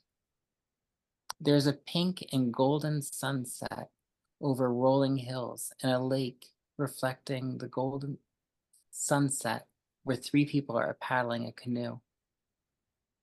This mural has such a beautiful, calm, and serene feel to it. It's really lovely." And to you, Lindsey? Nice one. Thanks, Caleb. Angela Clark, a middle-aged mom of 2 grown-up children from Squamish, BC, who likes nothing more than to walk the jog in the rain, wrote, "For me, this mosaic makes me think of satisfaction and reward that comes from working for a common goal, and together a difference can be made." And back over to you, Jiten.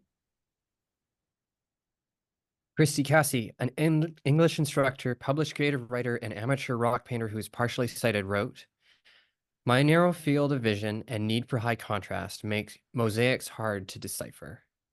I do see vibrant colors and patterns that remind me of leaves in sunlight and bridges over water. The title of the mural tells me that the artist shares a strong bond with the people and places and culture of Ithaca." And over to Lucy. Thank you. Our next description comes from Kathy J. from Appleton, Wisconsin, who believes the arts are for everyone. And they wrote, "The work is a collection of different sized tiles, each made up of smaller tiles that have similar elements. On the right, a smiling woman is kneeling. She holds a bushel basket full of apples, and on the ground before her are a variety of vegetables in a garden. Behind her is a body of water with trees on the opposite bank and blue sky. There is a boat with 3 people in the water. On the left, the sky and water show shades of orange and yellow, and a bare tree stands with a purple sky in behind. In the lower section, a young boy sits in the dirt planting seeds. Behind him, a path leads to the woman in the garden. The mural reminds me of the accomplished, peaceful feeling I used to have when harvesting my garden in the fall. The mosaic style adds a unique texture to the scene." And now back to Caleb. Thank you, Lucy. Graham, from Half Moon Bay, British Columbia, and enjoys woodworking and Russian literature, wrote, "A mosaic landscape with a woman harvesting from a garden on the right and a boy on a rock shore to the left.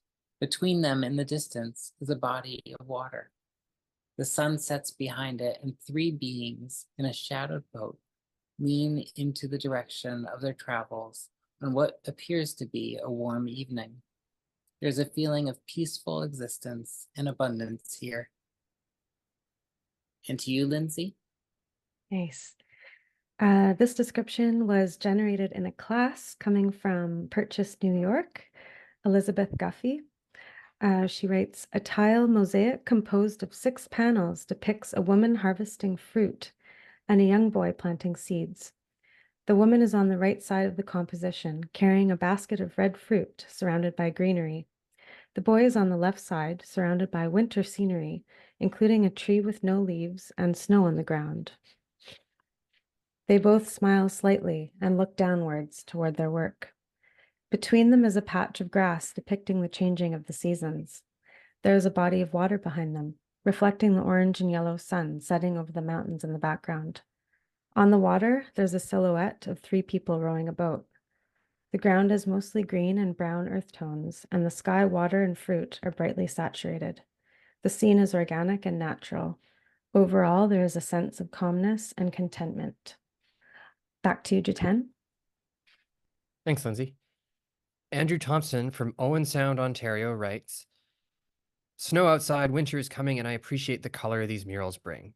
His description is as follows. Shaped like a movie screen, twice as wide as it is high, this colorful mural reads as a journey where space is still and the movement is back through time. We seem to be near the shore of a lake. The closest, largest images are of 2 people, but they aren't central. Each is near an edge. On the right, a smiling woman stands, dressed in a relaxed modern style, carrying an overflowing bushel basket of apples. Near the left corner, a boy squats, planting seeds one at a time by hand. There's something of an earlier, harsher time in his clothes and posture, and in the ground, which is cracked and dry. The eye is pulled between these people, across a white, beige, and gray section representing a rushing stream, out onto a lake, which is partly blue, but mostly a brilliant orange and yellow reflection of the setting sun. In the middle distance, in the center of the picture, is the simple silhouette of a canoe, passing from left to right, with a small person in the middle and larger folk wielding a paddle at each end. There's some echo of an older art form and of a quieter, slower life. Beyond the water, stretching across the whole mural, is a low band of blacks and dark greens, the ancient shadowed forest of the far shore. And above that, the ever-present sky fades into evening, pale blue on our right, and the huge but softening yellow-orange sun to our left. And over to Lucy. So the next description is from Louisa, a local academic and mom from Ithaca, New York, who wrote, "I see a colorful and textural tile patchwork. In the background, there is a yellow sun setting in a blue and pink sky, with the silhouette of gray-green hills. The sunset is reflected in a body of water where a boat in silhouette is carrying 3 passengers who may be fishing. On the left, we see the silhouette of tree branches, and a child is crouching down to plant seeds in cracked brown earth. There may be traces of snow on the ground. Moving towards the right, the ground becomes greener until finally at the far right, we see a woman carrying a basket of red, burgundy, and yellow fruits, maybe apples, and at her feet, a bountiful harvest. I recognize tomatoes, squash, and cabbage. It makes me think about the progress of seasons from barren winter to abundant summer, and the way new generations grow and flourish from childhood to adulthood." Now back to Caleb. The next description is from Graham Berglund, a visual and sound artist based in East Vancouver, who writes, "A mother and son by the shore in early fall, while the sun sets on the silhouette of 3 people passing in a canoe. The sun plays along the rocks and soil near a leaf-bare tree, while his mom collects autumnal veggies in a wooden basket. The mural is composed of tiles and colorful enameled clay forms. The piece speaks of a calm moment between the mother and son, both deeply involved in their activity together, while the season changes around them." And Lindsey for the next one. Thanks, Caleb. Daniel Zhu of Ithaca, New York, a data scientist and avid triathlete, writes, "A mural of a mother and her son harvesting vegetables in their garden. In the background, the sun is on the horizon, reflecting on the lake, silhouetting a trio of kayakers.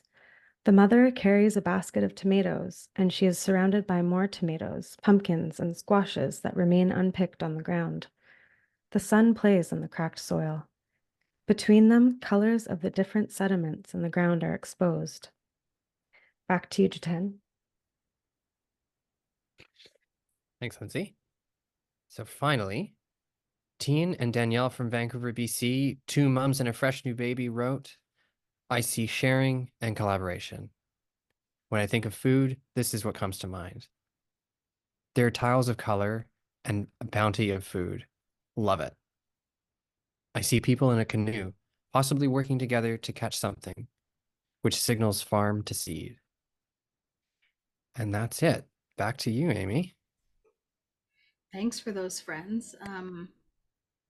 I remember trying to describe this one. I had a really, really hard time trying to describe this because there's a lot going on. And to remind folks, you know, some of these descriptions we cut a little short just for time. And we couldn't include all of them in because we'd be here all night. But eventually we'll put these up on the VocalEye website with all of the descriptions and all of the 12 murals that were described, right? So it'll all be archived there. But so this is the trivial question I have to ask. In the basket, apples or tomatoes? It seems trivial. Rick, you want to zoom in on the basket? Because now I just have to know, because I think if it's a basket of tomatoes, they're all smushed at the bottom. What do you think, folks? I feel like it's tomatoes. That was my guess as well. I do. Just because of the like the tops of the front ones anyways. Like the little green stems on top. Apples have green stems on top. But the leaves are a bit different. The crab apples. I don't know. It's trivial. I just was thinking that's a pretty hefty basket because it's kind of the size of one of those round washing baskets that you take your clothes, you know, to, like to your clothes in the laundry basket. And I can't imagine that they're surviving at the bottom of that basket. I love the varied descriptions of this as like of the different vegetables, but also someone's description that it was a seed in the boy's hand. Another said that it was a creature. Yeah. And somebody else said it was a stone, maybe. All right, Rick, can you zoom in on the boy's hand and see if there's some kind of And I love that it's something different for everyone. It's great. And, yeah. That's I love the storytelling and the sharing, you know, whether it's someone picking up, you know, stones and collecting along, you know, the lakeside beach, or is it someone planting and putting them in the ground? And that's the beautiful thing, right? The art can be open to so many interpretations, right? I'd never noticed this, like I never imagined. I've looked at this piece for years, maybe a decade. I don't and had never thought about snow in the season. Me neither. Yeah. And so that was also a very special, like, awakening for me. Yeah.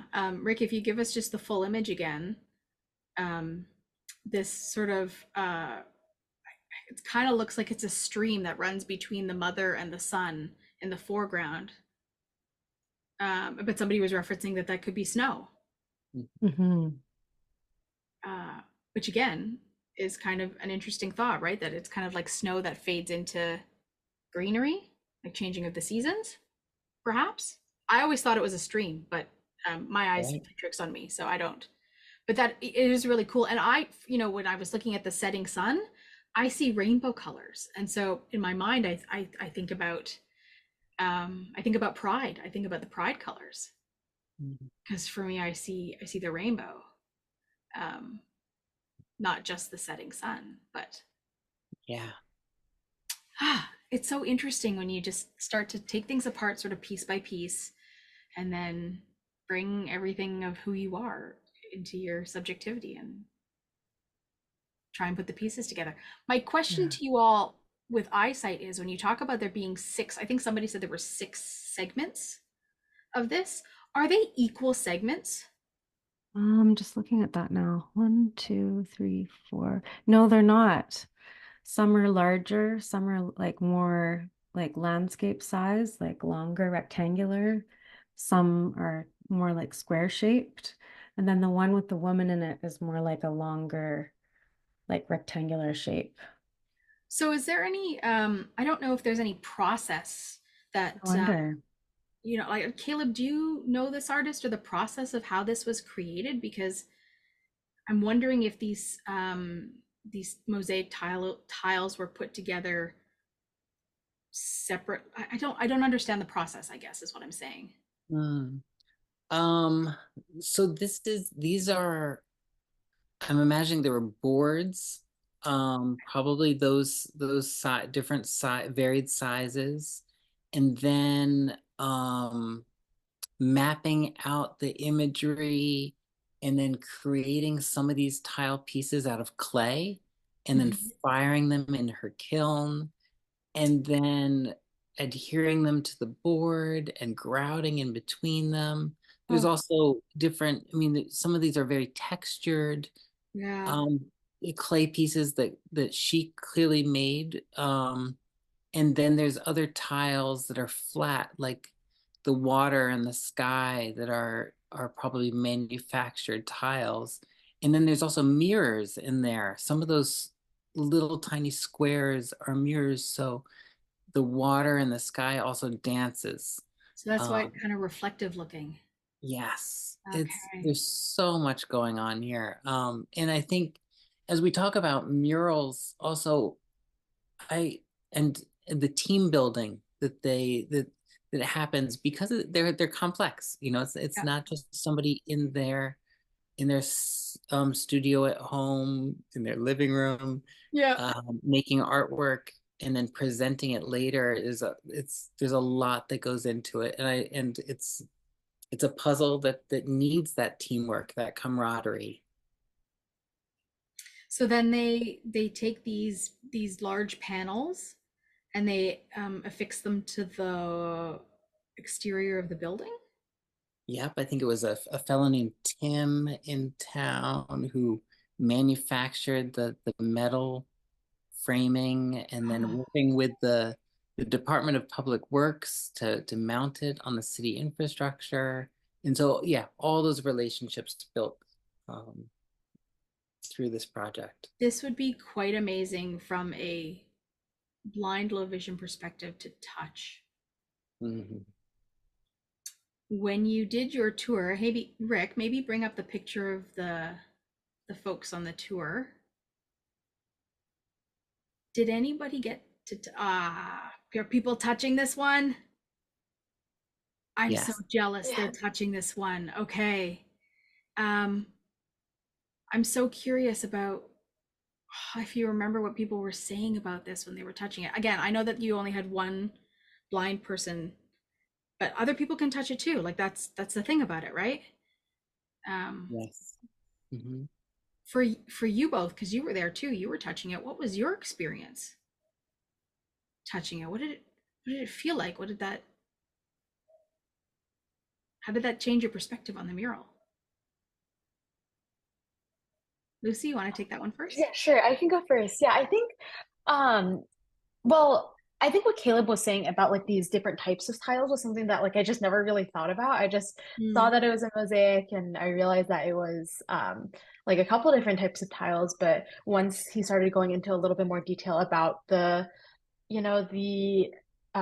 different sizes of the tiles and how some of them were like created out of clay while other like looked more like ceramic or glass, then even without needing to see it, like you can definitely feel that difference between like the textures that are kind of being like the different textures that are on the different parts of the mural. So for example, at the bottom it's a little bit more textured, like earthy almost, literally with the clay, and then the produce, the tomatoes that are masquerading a little bit as apples, but tomatoes, I think, were very smooth and like very round, really feeling like very abundant in that basket.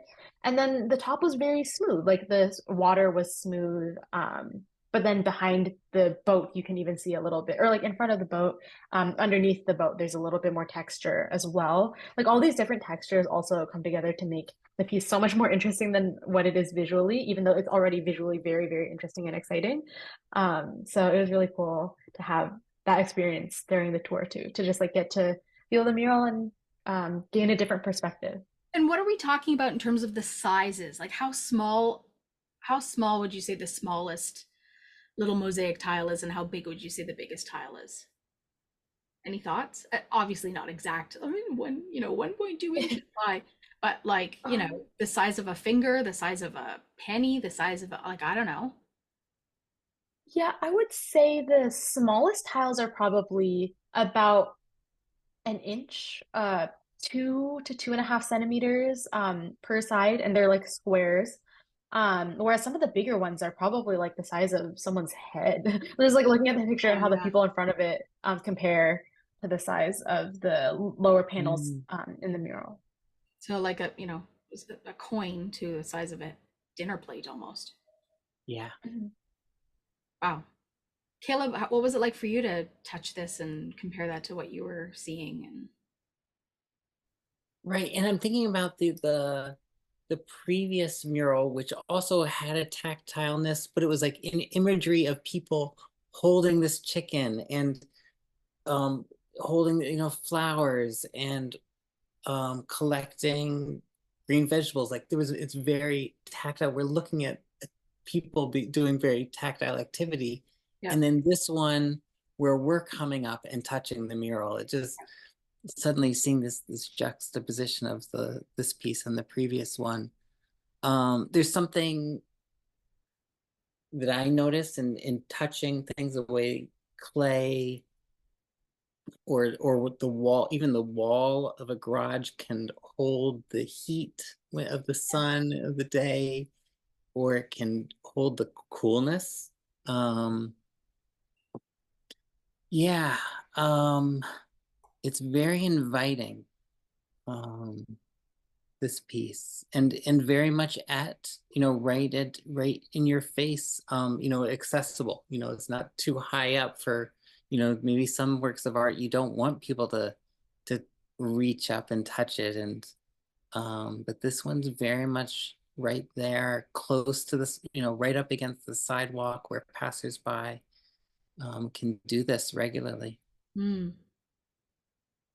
Now I want to go to Ithaca and touch some murals and eat some food. You're invited. You're all visit invited. a farm. All Yeah. Watching this. Yeah. You're all invited.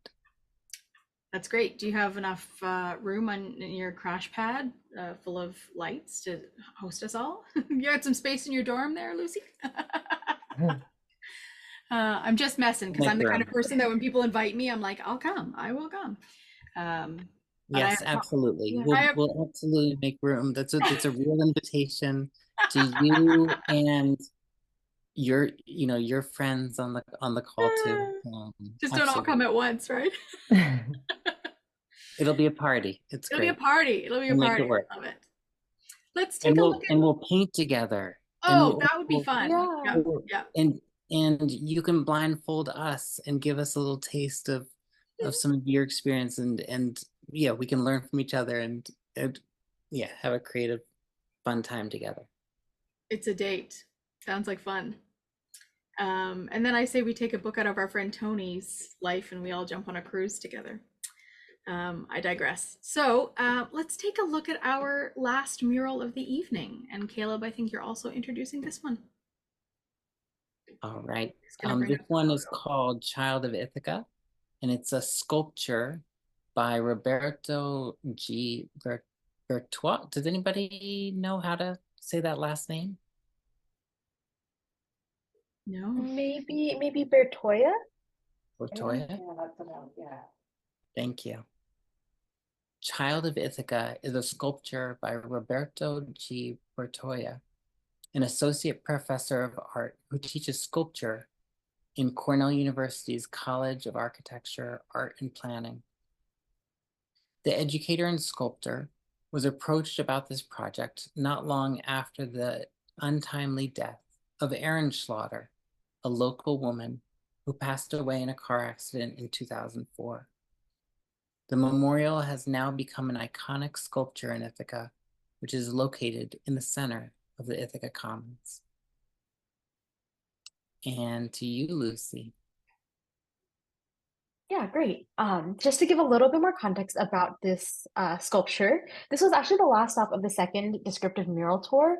And similar to, I guess, the mosaic that we were just talking about, it was another tactile piece.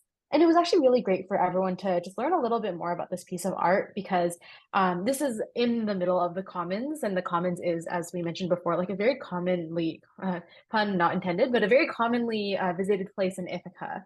And I think almost all, if not all, tour members had come across the sculpture. And it was actually really interesting how Rick was telling us a story. Rick is the name of the blind patron on our tour who had actually sat at the empty seat, which is on the right side of the photo, at least here. And he sat in the empty seat and he was actually unaware that there was a sculpture in the other seat. And then he reached forward and realized that there was actually something in front of him on the table and also a person even in the sculpture. And Caleb also has actually a connection to Oh, you're sharing all these fun stories too soon. Let's do the descriptions and talk about them after so we know what we're looking at. Okay, sounds good. Yeah, let's do those and come back and share those because I want to hear all about them. Okay, cool. Great. So passing it to Lindsey. Nice. Okay, so we're going to start with Elias coming from Ithaca, New York, who is a high school senior with a taste for sitting and watching. And he wrote, "A sculpture of a woman sits in one of two chairs at a round cafe table. She wears a dress with a collar and long sleeves. Her hair falls barely over her shoulders. One hand rests on a small stack of papers while her right hand is circled, since she once held a coffee cup. The cup is lost to the ages now, though, and it seems as if she's reaching or waiting for something. A file folder sits to the right of her hands as if she's just taking a break from the office to do work. Under the table, her legs are crossed. Her skirt ends at her knees, and she wears business casual loafers. The chair opposite her is tilted out, ready for a passerby to sit down and have a drink with her. The empty chair and the legs and top of that side of the table are worn after years of use and shine bronze, while the rest of the sculpture is a classic gray-green copper. The woman is smiling in a sort of dazed way. This sculpture has always seemed a little odd to me, more of a tourist attraction than a snapshot of an Ithacan, but she is iconic, and I can't help smiling sometimes when I see her waiting for someone to talk to." Over to you, Jiten. Thanks, Lindsey. Angela Clark, a middle-aged mom of two grown-up children from Squamish, BC, who likes nothing more than to walk the dog in the rain, wrote, "This bronze statue of a woman is sitting on a chair at a bistro-style table. On the other side of the table is another chair, but the chair is vacant. On the table, there are two bronze menus and what looks like a red rose on the table. I'm not sure if this is part of the installation, but there is a blue chair also at the table. This sculpture instantly made me feel that nobody ever eats alone, and loving yourself ensures you of that." And Lucy has our next description. Great, thank you. So this next description comes from Saxon, who is a grad at Cornell who mourns lost cat, and they wrote, "A bronze sculpture located in the Commons. The statue depicts a person with medium-length wavy hair wearing a knee-length semi-casual dress with an ironed collar and high heels. She sits at a round table, which is embossed on the edge with the words Child of Ithaca. There is a booklet on the table, and her hands are positioned as if they're holding a cup. Two additional chairs are pulled up to the table, one of which is in similar material as the sculpture, and the other is blue. I like this sculpture a lot. I see people leave miscellaneous cups, sometimes other things like flowers too, in the sculpture's hands. Also, it's very much a functional table as well. The blue chair in the photo is one that someone put at the table, and the one open chair in the sculpture set has a seat platform that's visibly worn down / polished to remain copper-colored through regular use compared to everything else which has turned green over time." And now back to Amy. Oh, thanks so much for that.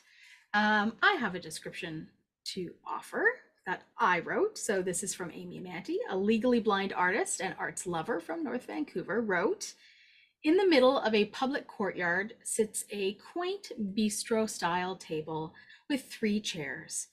Two of those chairs sit empty, but the third is occupied by a concrete-looking sculpture, a life-sized statue of a child, which actually looks more like a life-sized adult, sits with a focused look on their face.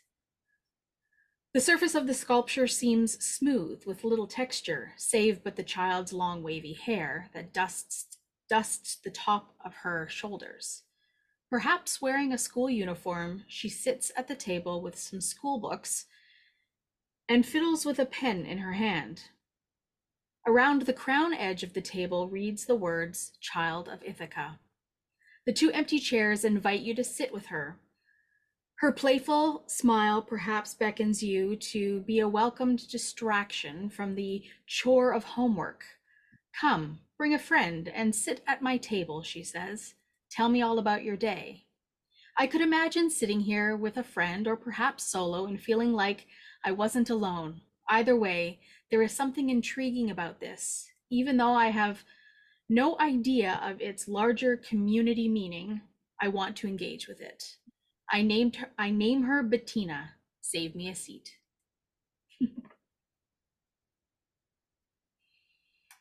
All right. I think that's the end of those descriptions. Am I following that correctly? Yes. Yeah, I think so. Great. Yeah. So that's, of course, as the blind girl sees it, that she's a child, not an adult, and this is the details. But I love the context that you shared about this and the history behind this person, Caleb, that you started off with, and that changes the whole meaning of the piece once you learn about all of those pieces. And Lucy, I cut you off when you started to share these nuggets of anecdotes, but it's nicer to hear them when we know the context of what we're looking at. So tell us about Rick, the blind patron on the tour. Maybe Rick, you can bring up that photo of the tour group. So tell us what Rick's experience was when he came across this installation. Right, yeah. Actually, it's interesting because in the first picture that I'd taken, there was no coffee cup, and now there's a coffee cup in the statue's hand. I didn't realize that the coffee cup wasn't in the first picture. But I guess it got replaced. Drinking a new cup of coffee that day. So, in any case, during the tour, Rick was talking about how he had come across this sculpture before, as I'm sure pretty much everyone has. And he had actually sat down at the table only to figure out that there's actually someone else there. And I think it was because he mentioned he reached forward and realized that, there was a book on the table, and then realized soon after that there's actually a person behind that book. And I want to say, I think he maybe said something, but I don't remember. He said something to the other, to the child of Ithaca, I suppose, but I don't remember exactly what. But I just thought it was a That's nice common. We do that. I thought it was a nice anecdote, kind of sharing this interaction with the child of Ithaca and how everyone kind of, as one of the descriptions said too, this is a very iconic feature of public art. I think maybe the murals, if you're not paying attention, maybe you'll miss them, even though it's also pretty hard given that they're everywhere and the colors are so bright. But I think when you come across the sculpture, maybe you don't realize that it's a work of public art, but you're just this is really interesting and unique. I know, as blind folks and low vision folks, maybe not so much the low vision folks, but we often walk past murals and sculptures in public art and don't even know that it's there, which is one of the reasons why these crowders are so interesting and public art tours are so interesting. Doesn't really do us much good without the description or the opportunity to touch things. But I really appreciate what VocalEye's done in this space over the time we've had this space and bringing in guests to talk about public art, because I don't know, I'm sure 99% of the time in Vancouver, I walk past things and don't even know that they're there. So I'm sure that Rick may even have done this in his space many a time. And then you're like, oh, I think I found a chair. Oh, there's this thing attached to a table. Oh, there's a statue of a person, right? Right? This flesh doesn't feel so warm. And then, you try and figure it out from there. So, easily one of the most interesting public art pieces that we've shared in the space. Is there a way that this one in particular makes Caleb or Lucy, either of you, feel? Caleb, how do you feel when you think about the history of this? And have you ever sat at this table with, I'm going to call her Bettina. Have you ever sat at this table with her? I sat with Bettina maybe once or twice. Yeah. Which is interesting because this sculpture is very meaningful for me because I knew her. Her Oh, parents and my parents were in birthing class together before she and I were born.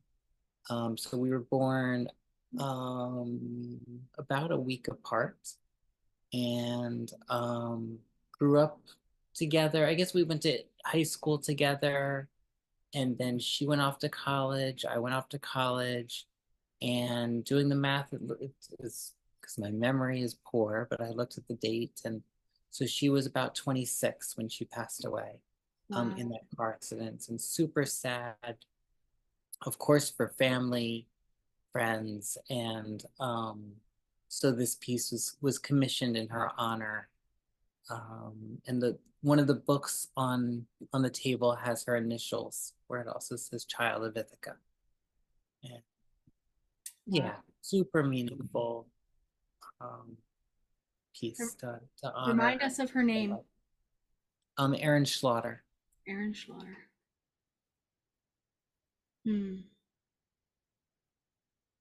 Thank you for sharing that memory. Mm-hmm. How about for you, Lucy? How have you interacted with this piece? Yeah, I think for me, I think I've mainly just seen other people sitting there. I've actually never sat there myself. Um, I think mainly because I actually don't sit in the commons all too much. It's usually too cold out in Ithaca to be outside. But I think it's really nice because actually in the first picture there was that extra seat that was kind of pulled up to the table. So it really shows that people like, joining Erin or Bettina in whatever they're doing that day. It's Erin. Okay. Erin, and whatever they're doing that day, really just like kind of finding community with this person, this child of Ithaca, kind of embodying the spirit of Ithaca too. Yeah, I think it's just nice to see how people engage with this art, not just as like looking at the mural or touching the mosaic, but actually like sitting there and enjoying the moment. I wonder, do you know if any of the other folks that were on this tour were connected to Erin in any way? Did anybody mention that? I don't believe so. Yeah. Makes me wonder about pieces like this that are so significant to the community, to folks like you, Caleb. If it's a comfort to family and friends, that they can, go there and sit and have a conversation with their loved one should they want to, or if it becomes, and maybe this is a thing that happens over time, right? That they say time heals all wounds, but that becomes a comfort, or that just becomes a thing where you're like, I can't spend time in that space because it's a constant reminder. And maybe it depends on the day. I don't know. And again, amazing that this piece is different for different people. Yeah. Yeah, very much so. Lindsey, Jiten, do you want to offer any observations or feelings about this piece and what you're witnessing? It brings to my mind, just because I don't have the context myself for this piece, but there is a piece similar to this growing up that I remember so vividly. And it was a bronze sculpture very similar to this one that had got turned green over time and was of a woman sitting on a bench. Very similar style. So you could like sit on the bench next to her.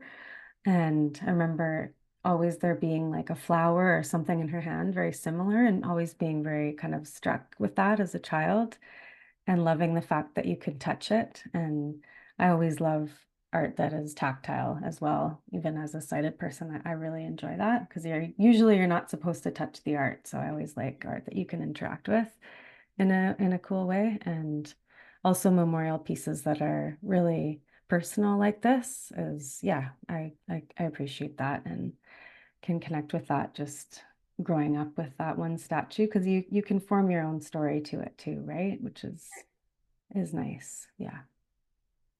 And how about for you, Jiten, as we leave our final piece?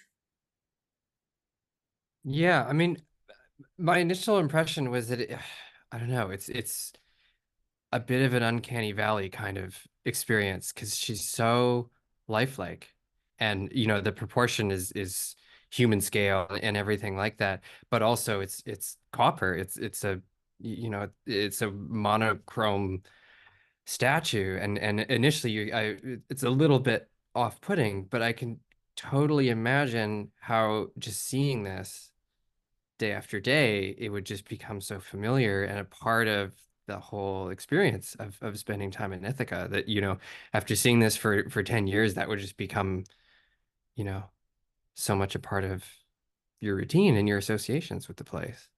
You almost expect her to close up her book and get up and walk away, go on with her day. Sure, yeah. I want to put a scarf around her neck, and I want to put like a bracelet on her, a cuff bracelet on her wrist, and I want to give her some love. Yep, and sometimes she gets a hat every once in a while, people pass. Right now, there's be things on the table recognizing Palestine right now. Yeah, it's very interactive. Yeah. Oh, good art sparks conversation. I don't know how many times I've said this in this space, but probably 142 times. That's how many of these we've done. But good art just keeps conversation going. So this is great.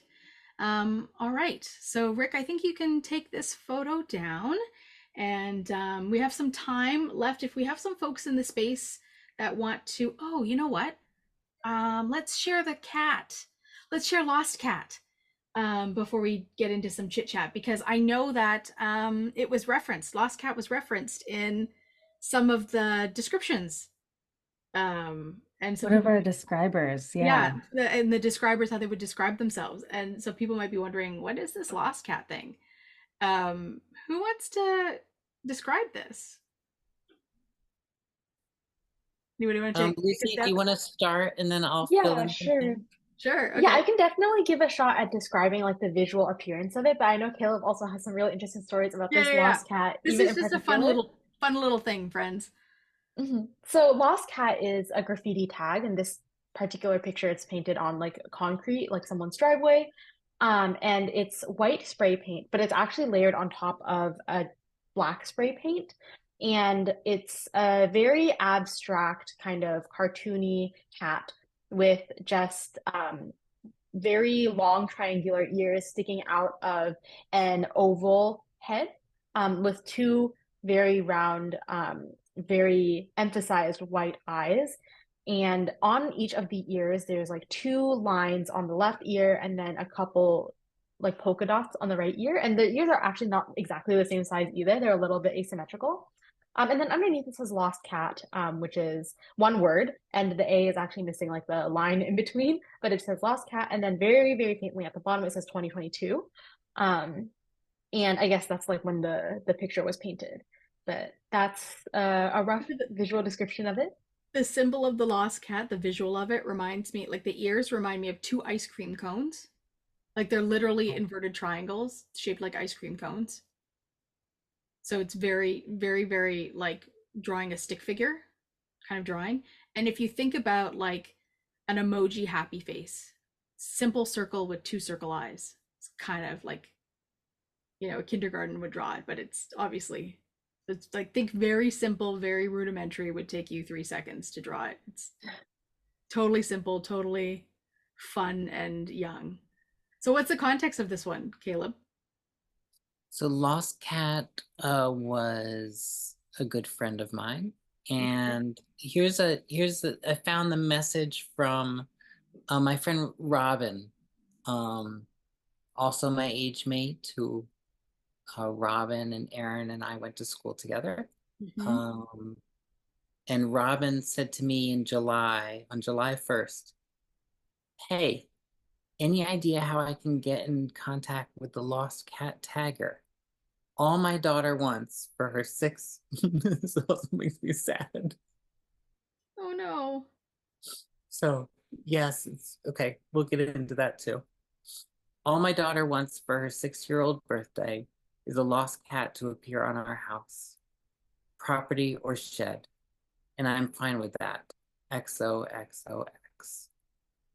And so I did contact Gavin, who is this lost cat tagger, and a couple weeks later, this appeared in their driveway, very big and bold, and gosh, sometime between then, it was I don't know if it's been 6 months already. He passed away from an overdose. Oh And no. that lost cat did, the tagger here. And so No yep, more. he left his mark all over town. He was a very prolific graffiti artist who put cat heads on almost every parking meter in downtown Ithaca. It's hard to stand anywhere in Ithaca and not be within a stone's throw, or within viewing distance of a cat, a full cat, stick figure cat body, or just a head like this. And he was a sweet old gentleman. Yeah, who was who died too young. Yeah. So if there are tags up in the city, is the city just leaving them now, or do they scrub them away or paint over them, or do they Some care? of them go away little by little, but most, I mean, there's thousands and thousands and thousands. So, Okay. He yeah, left his mark everywhere. yeah. Oh, that's awesome. Thank you for sharing that. And it sounds painful, and I'm sorry that it is. But it's quite a fun little image, and it actually would make a really awesome tattoo. Yes. And okay, so something to end on, with this is that also, that it touches the heart of the 6-year-old, Yeah. that there's people like that has created this treasure hunt around town and very playful, and I love that. Yeah. Love that. There's a story. There's a story there. Yeah, that's awesome.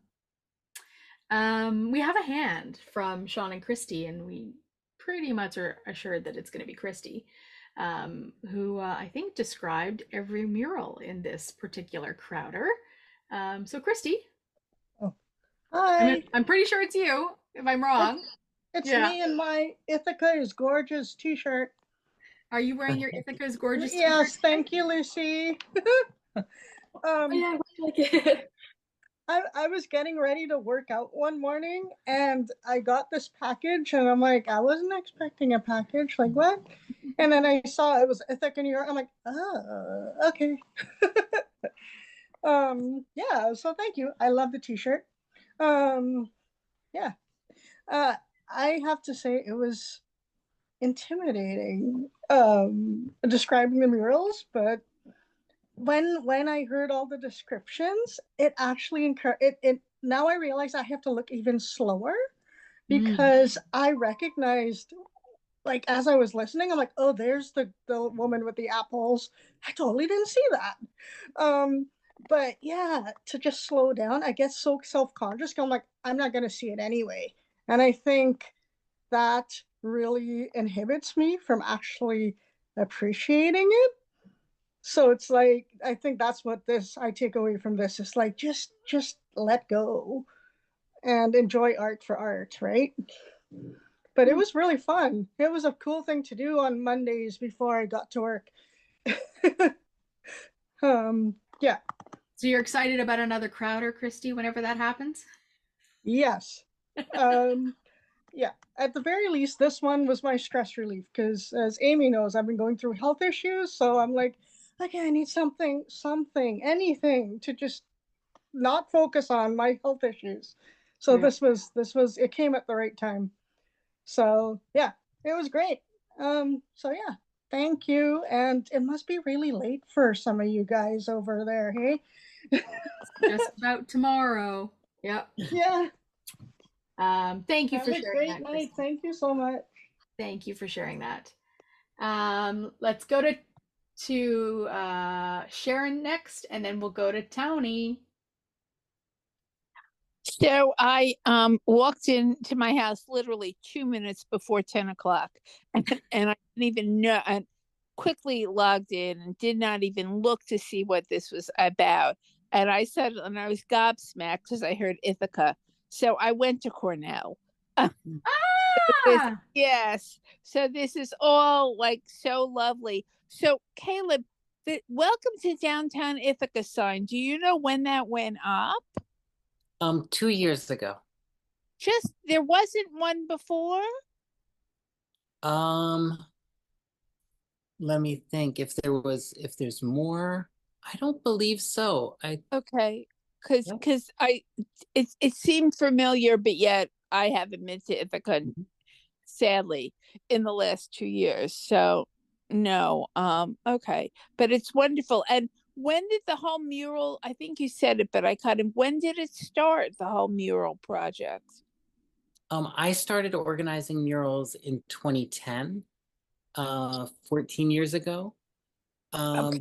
There were about 15 murals then, and I haven't done the latest count, but somewhere in the the hundreds. It's like we're at 400 or something. And all downtown, basically. Downtown, up on East Hill, a few on West Hill. Okay. Yeah, Probably I live on South Hill. There's some in the schools. On campus at Cornell? Let's see. At campus, there's one in the Green Dragon Cafe of a large dragon. That would make sense that there's one inside there. Yeah. Yeah. Done by students, by the students? Is that who would have done that? A professor is the story I've heard. Interesting. And there's some other ones in like the architecture library.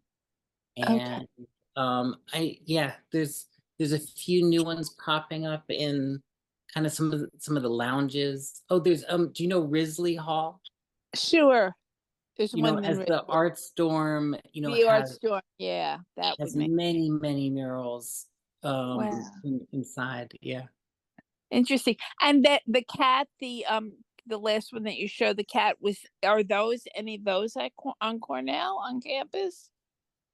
I don't think they frequented up on the hill. I think the Cornell police have been known to be a little bit more harsh than the local. Probably would and be. I mean, even the city police aren't really locals.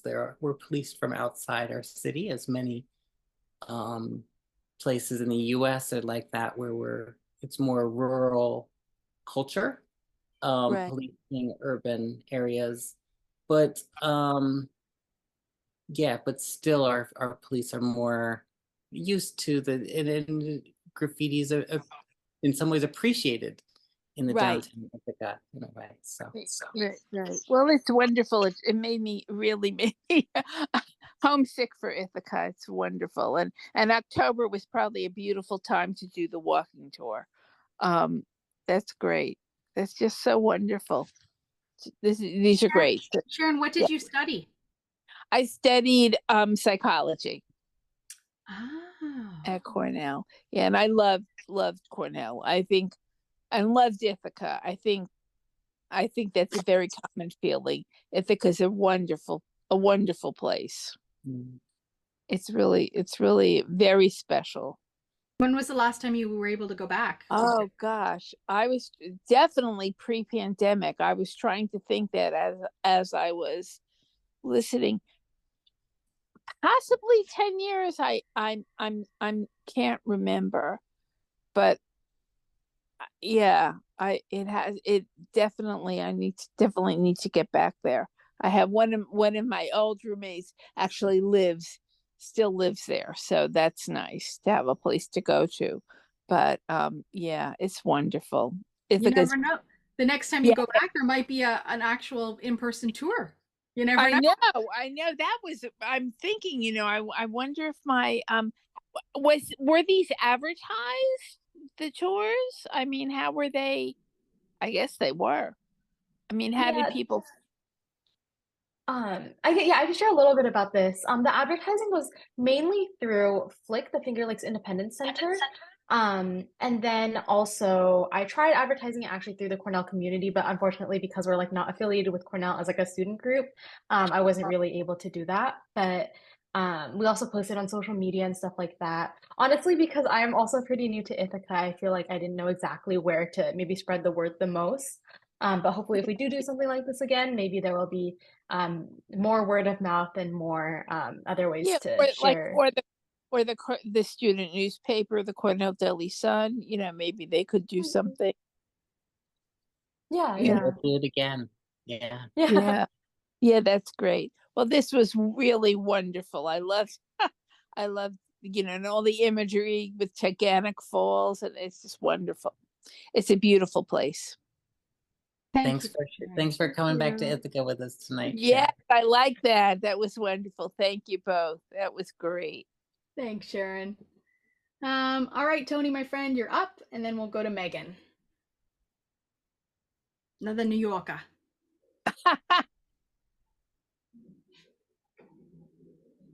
We got you. Yeah, we got you. Oh, you got me. Okay. Caleb and Lucy, thank you so very, very much. Yes, I'm a New Yorker living on Long Island in New York, and I've been blessed to have been connected to VocalEye and all their phenomenal staff and volunteers and all the great programming. Lucy, in my career when I worked for the federal government, we were in Federal Region 2, and the Rehabilitation Act of 1973 brought about the legislation to fund independent living centers and create independent living centers. And that movement was started by Judy Human in Berkeley, California, who a piece that was shown with audio description here on VocalEye, Crip Camp, was held. And I was always pleased to have been around at that point in history, and the funding of the legislation, the fight to get regulations passed, the advocacy of the independent living community, and to know that the Finger Lakes Independent Living Center, or Center for Independent Living, as we used to refer to them, is thriving and alive, and is a source of inspiration and of individuals who can give their special touch and content. That brought back a lot of interesting work-related things. And Caleb, I would ask you, in my second work with the Office of Civil Rights, where we were conducting accessibility studies as the result of complaints from college campuses. I spent a week with a team of about 12 people, coordinating them to do the accessibility of Ithaca College. And I wondered if there are murals in Ithaca College. This would have been 2014. Wondered if you have any murals that you're aware of in Ithaca College. I remember the cafeteria having lots of stuff on the wall. Nobody ever stopped and described it to me, but they did say, look at that painting. And so, again, I do recall. Do you know if Ithaca College has any murals? I believe that there's 2 murals up on Ithaca College. One is inside and one is outside. The one outside was done, I believe, sometime near the beginning of pandemic. So I have That would have been after I retired. Time bookmarked. And then the other one is interior. I know the organizers who did that one. Both of the murals at Ithaca College are painted by Indigenous artists, which I think is really special. Nice. And grateful for that focus that they centering Indigenous artists. The other one, I believe, is a Seneca artist. One is a Dene artist from Arizona. And the other, I believe, is Seneca. And that one's interior near the student center building, but not the student center building, just down from the student center building. Okay. Well, thank you. Thank you very much, both of you. Thank you. The Crowder descriptions are just phenomenal. As Amy said in the beginning, each person added a special touch, just the special piece that you didn't get from the prior person or the overall collection, or each person enlightened you as you listened to the individual descriptions. And I thank everybody who participated. And of course, all of those who read tonight. Thank you so very much. And I wish you well. And Lucy, I'd love to know about down the road what is being done with the Finger Lakes Center for Independent Living. Yeah, definitely. We could even, I mean, maybe the person that we work with at Flick, Valerie, maybe she'd also be interested in getting in contact with you if maybe that's something you'd be interested in too. But yeah. Thank you. And That's also, very, Tony, thank you for being part of that movement. My parents were very inspired by that movie Crip Camp, and then they rewatched it with me, showed it to me, and it's on my favorites list of movies. And yeah, thanks for being part of that movement. Well, I mean, just an ending piece. Judy Heumann, through her career in Rise in the federal government, was a major part. She was actually my boss. I was based in New York with a group of people in the Rehab Services Administration, and she was the assistant commissioner of the Department of Education that had our agency in it. And so she clearly pushed the agenda for both vocational rehabilitation for people with disabilities and independent living.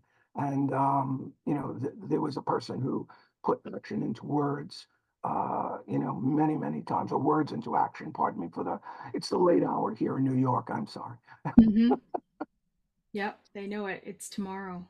I mean, what a loss to humanity when we lost Judy, hey? Absolutely. The mother of independent living, absolutely. Yeah. Thank you again. Thanks, Tony. Thank you for all of those important words from Sharon and Tony. All right, friends, we have a hand from Megan. Let's give Megan a moment to unmute, because I know the minute I ask you to start talking about the Mural project, Megan will unmute and we'll have to start over. It's usually what happens, but I don't want to wait too long.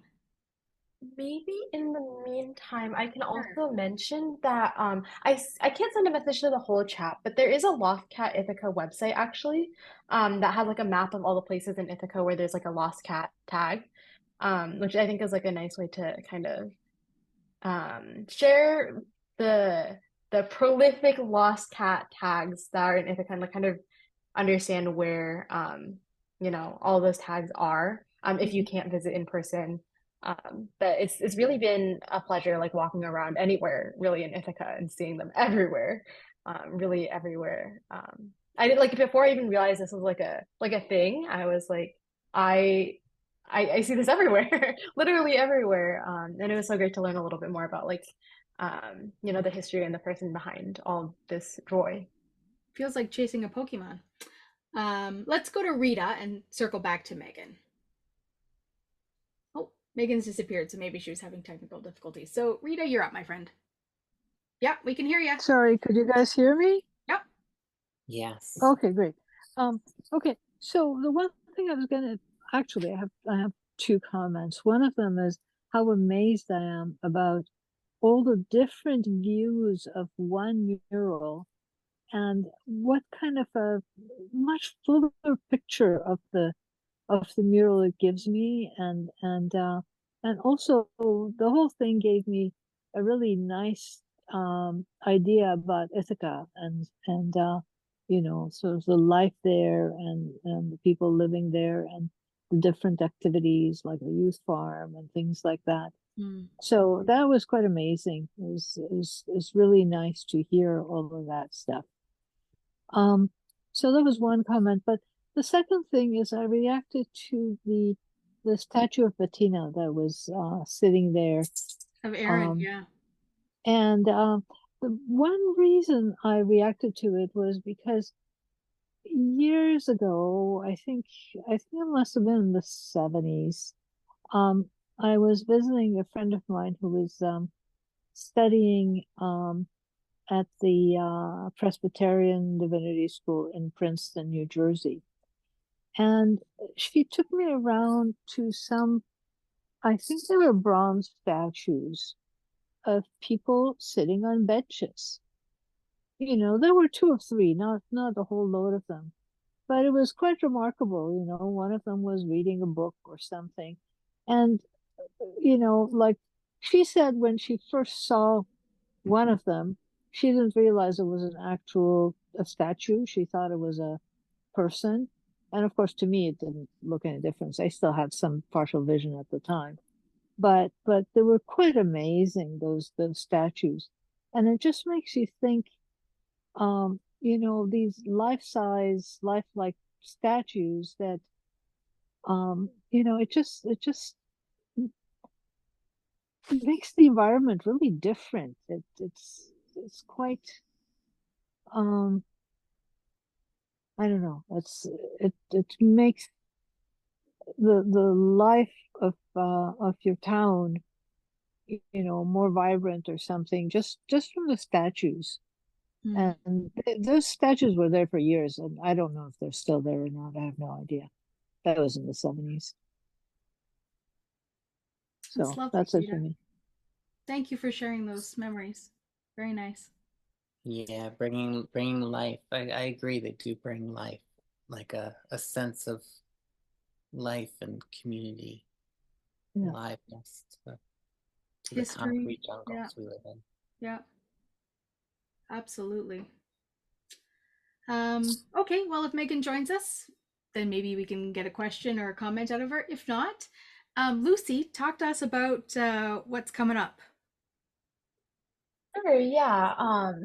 I guess long story short, after, you know, working on all the stuff with VocalEye and Caleb and Ithaca Murals and the Finger Lakes Independence Center, actually very recently, I think I just kind of reached out to Caleb. I was like, how about maybe acting on that idea that we had a little bit ago, just kind of talking about it. You know, we were like, you know, Flip could really use a mural, and they have some very large and currently very solid colored walls that could maybe be decorated for to, you know, help for a couple of different things. Like, first of all, like raise awareness about Flick, because Flick isn't in this downtown area that we've been talking about.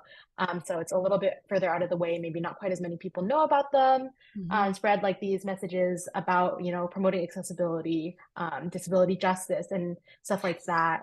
And really, you know, continuing this collaboration that we have going and working together to really amplify the work that Ithaca Murals and Caleb and Flick and Valerie are doing to really make Ithaca a better place. So that's in the works. It is very actively in the works. We're like trying to get a grant proposal off the ground by tomorrow. So we'll see how that goes. But yeah. Wow. By tomorrow, which you mean today or tomorrow? Like today. Within the next 24 hours. Within the next 24 hours. All right. Well, then I shouldn't keep you too much longer, but like, what's the dream? What's the dream? What's the hopes and dreams for this project?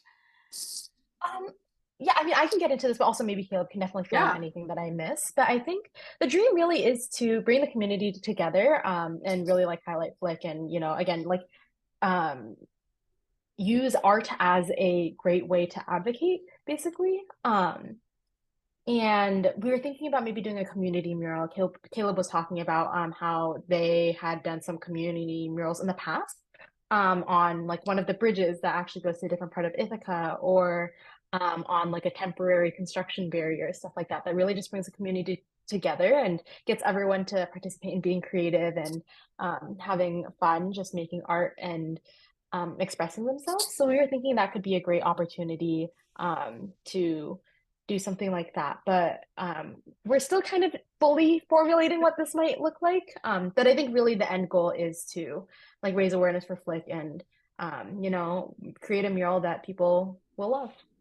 And so, Caleb, when you do a community mural, is that under the guidance or with the direction or support of an artist that like knows how to bring the collective ideas together and like make the, I don't know, I don't even know how murals come together, but I imagine that you can't just take a paintbrush and start painting on a wall, that you have to have something drawn on the wall and sort of fill in the, otherwise it's just like a Jackson Pollock where you're just throwing paint at a wall, which is fine, I suppose, but there's probably a little more process to it. So what do you think in your scenario, if you get all the money that you need, that might look like? Being a community mural and every mural being different. Yeah. I don't know what kind of can of worms we're opening, but I'm excited. And I'm excited. We're gonna get this grant proposal in. I'm hopeful that it'll be successful. And also excited for input from people that are involved with Flick to say, you know, what kind of messages they would like to be, you know, incorporated in, or imagery. In the past community murals that we've built, like I call them like community builds, like have been almost free-for-alls. You know, sometimes people will say a little theme of like, let's lean into imagery and less text, or let's go, you know, the person will say, I remember when we were painting the bridge, she's an avid environmentalist and she was asking for people to paint animals and plants. And then there were a lot of insects incorporated into this. But then people were painting rainbows and stars and UFOs. And then kids from the neighborhood came, and these young kids started spray painting Black Lives Matter, you know, with two hands, because being as young as they were, they couldn't down do it with one finger, with one hand, and so they were using two. And lesbian rights over here, and they're very creative spelling for all of these things, and just it being really incredible, you know, like, and just, so there's the plan, and then there's what actually happens. And so for this mural, I have experience in terms of the technical aspects of it and the paint to use, and artist Lucy here with us is going to be the artistic vision for kind of helping facilitate the project, and meet with people at Flick, and but be that